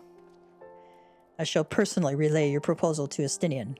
If that which you ask is possible, you may be assured of his cooperation. My thanks again, Gav. Did Lucia change anything? Nope. Alright. Speak with Cid at the airship landing in Ishgard.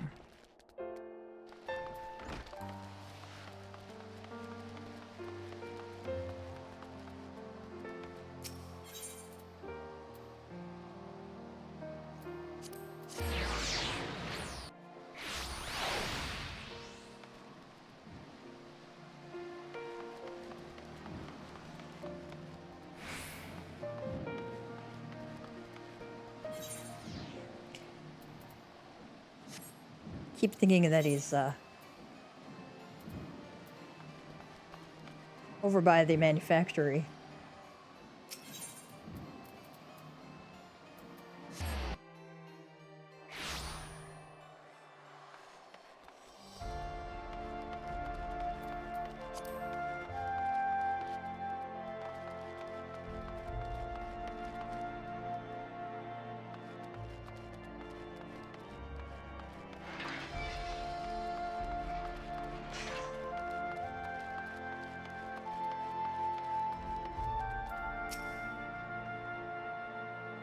Bad enough when a merchant's wares, quote, fall off the cart, unquote. I have no doubt that it's far worse when that cart is an airship.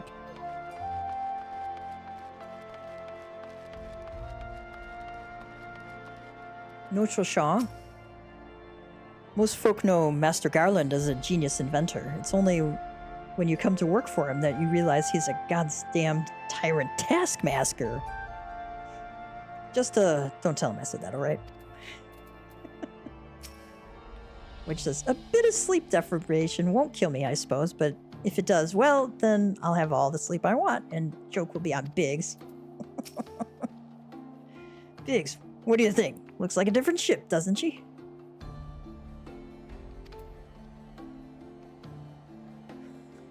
Like the flames on the pods there. Nice.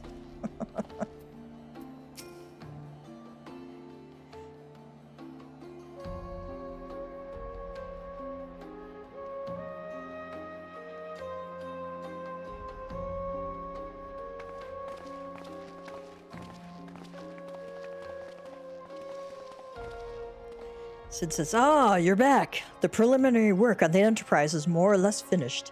Tell me you found a way to build the etheric ram." Yashtil says, "Greetings, Sid. It has been a while."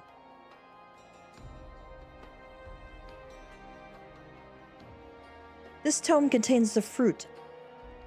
Let's try that again. Yashtil says, "This tome contains the fruits of my former master's research on a device known as an etheric converger. Our ram should operate on the self-same principle."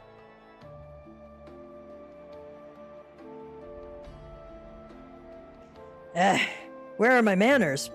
Put a toy like this in my hand and I go off into my own world. Gods, it's good to see you.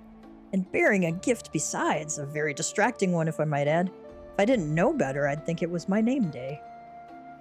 But there will be time for tearful reunions later. I'll make a start on the tome right away. So long as I have a grasp of the fundamentals, I should be able to knock something together, which leaves a small matter of the energy source.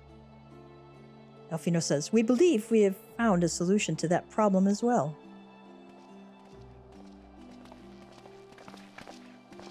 Emmerich says, "Pray, forgive us our lateness."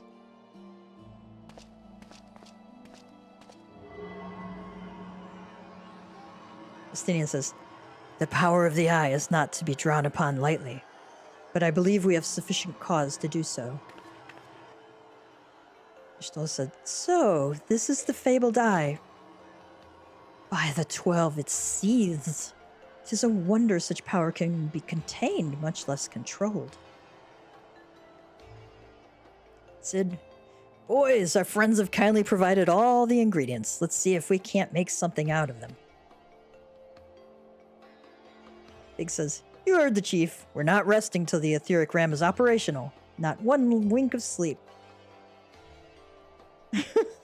Which, oh, mumbling cart chocobo.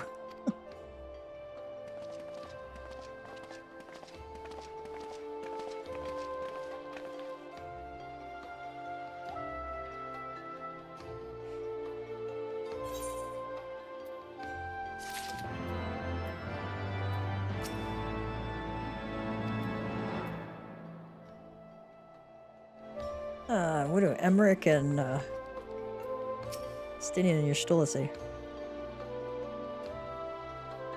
Emmerich says, "It goes without saying that the Temple Knights will bear the costs for all work on the Enterprise. Would that we could contribute more to the cause."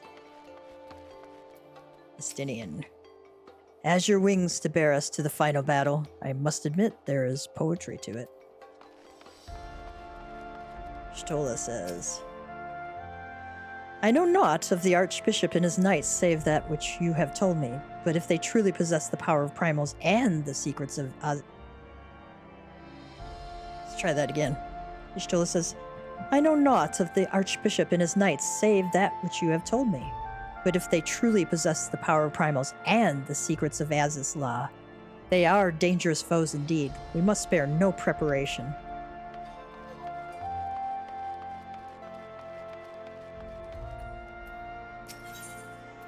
Elfino says, "Hour of departure. He has a final task for you before departing for Aziz's law. Given the danger of the task which lies before us, I think it only right that we take a moment to bid our friends and allies farewell. Alas, Sid requires my assistance with Master Matoya's rather singular writings. Might I entrust the task of visiting those who will remain behind to you?"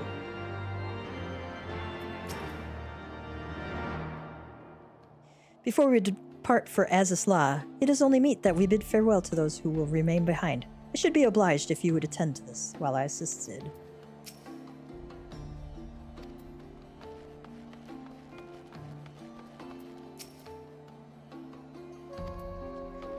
He doesn't have anything new. And neither does she. Okay.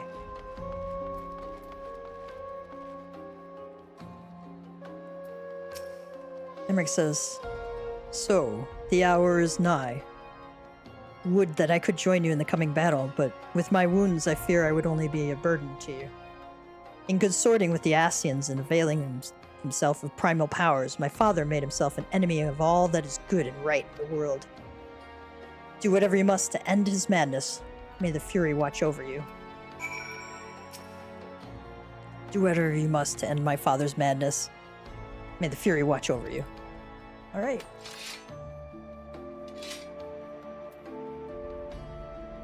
Speak with Lucia at the Congregation of the Knights Most Heavenly, and with Tataru at the Forgotten Knight, and Hilda in the Broom.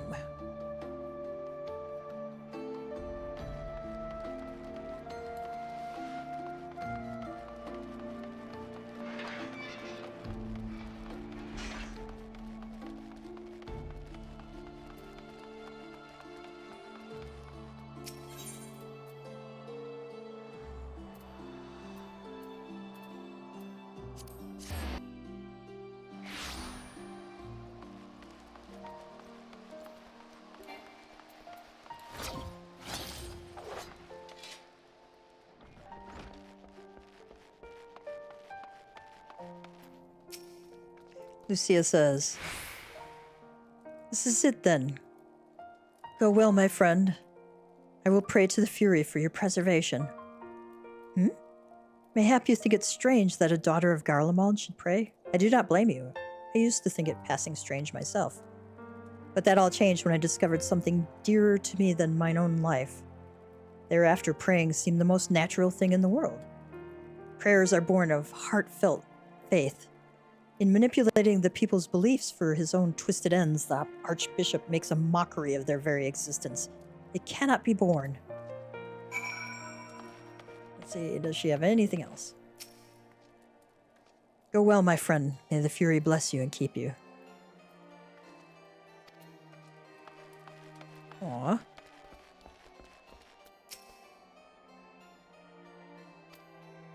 Nothing new from him.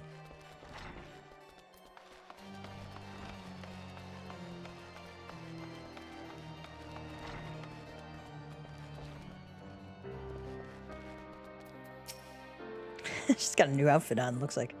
Tataru says, "So you're off to face the Archbishop then. Please be careful and watch over the others, will you? We've lost too many friends as it is. Some may yet return to us, but I couldn't bear to lose anyone else. I just couldn't. I realize it's asking a lot, but you're the strongest person I know, and I don't think there's anything you could achieve." Let me try that again.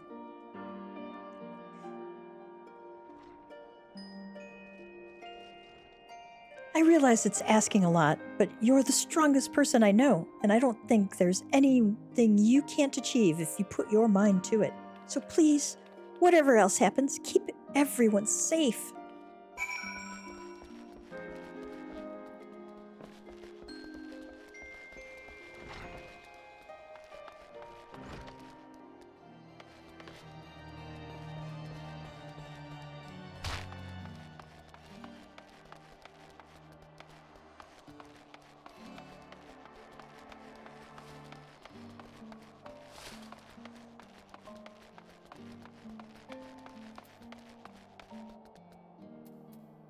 Udistan says, "We won't get up to no mischief while you're gone. Not too much, anyway." Sumi says, "We'll keep the city in one piece, don't you worry." Hilda says, "Well, if it ain't my old friend Gav, off to face the Archbishop and his cronies, is it? I'd love to go and give those bastards a good walloping myself, that snake Sharbearer especially, but I've got to stay here and keep an eye on things. With the Archbishop gone, some of the poor folk might get it in their heads to do something stupid, like storming the pillars. But blood won't get us what we want, and I need to be around to remind them of that in case they forget. No need to worry about us, anyway. I'll work with Sir Emmerich to preserve the peace. You just concentrate on settling the score with the Archbishop, eh?" Alright, speak with Edmont at Forton Manor.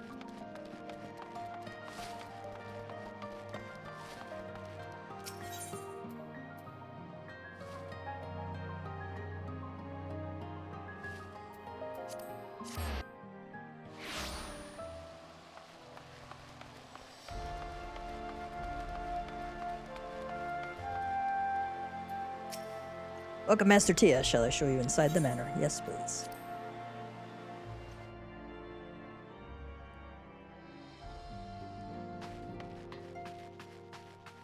Does the manservant have anything to say? Small talk. This is a black day for House Forton.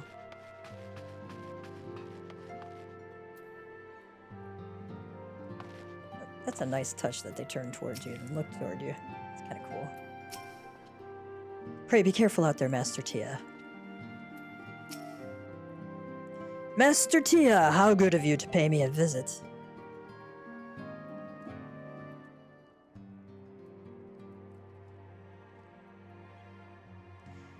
It feels as if it were only yesterday when first we met here in this chamber.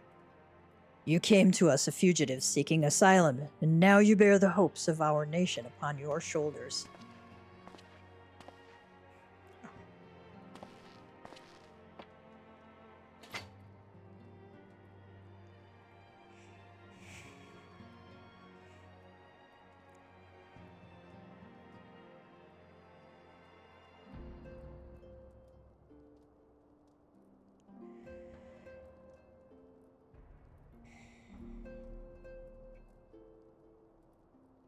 He would not have told you, but when Horshfawn begged me to accept you into our household, he described you as hope incarnate.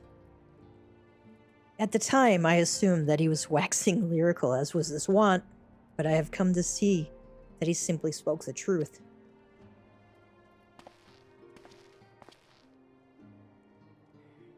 You are hope. A shining beacon that shall guide the people of Ishgard through the raging snowstorm.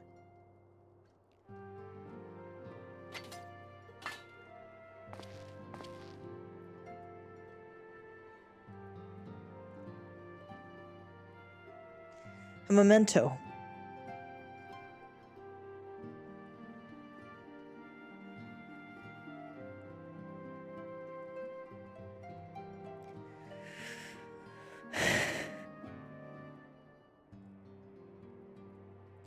Were my son here, he would have wished to fight at your side in the battle to come. Take care, my friend, and return to us.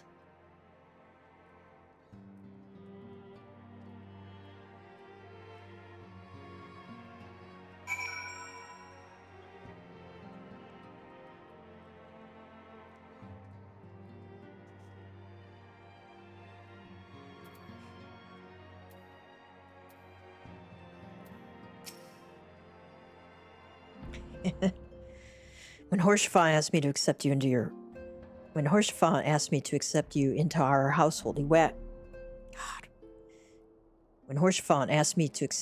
our household, he described you as hope incarnate. At the time, I assumed that he was waxing lyrical, as was his wont. But I have come to see that he simply spoke the truth. You are hope, a shining beacon that shall guide the people of Ishgard through the raging snowstorm. Take care, my friend. Come back to us. Alright, report to Elfino at the airship landing in Ishgard.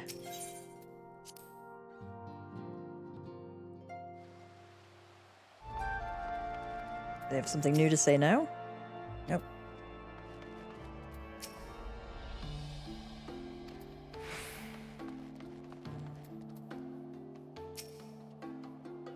Count Edmont bequeathed to you Lord Horshfawn's shield?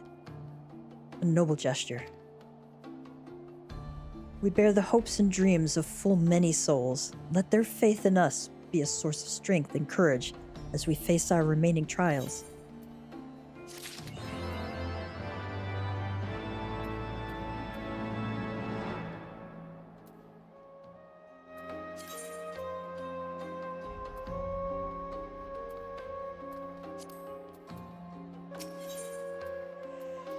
Alright, first flight of the Excelsior. So we had the Enterprise.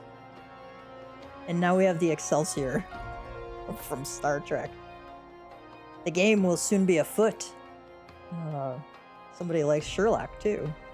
And Elfino is keen to assemble the players. Work on the Enterprise is nearly complete. Let Y'shtola know to make ready. Work on the Enterprise is nearly complete. Okay.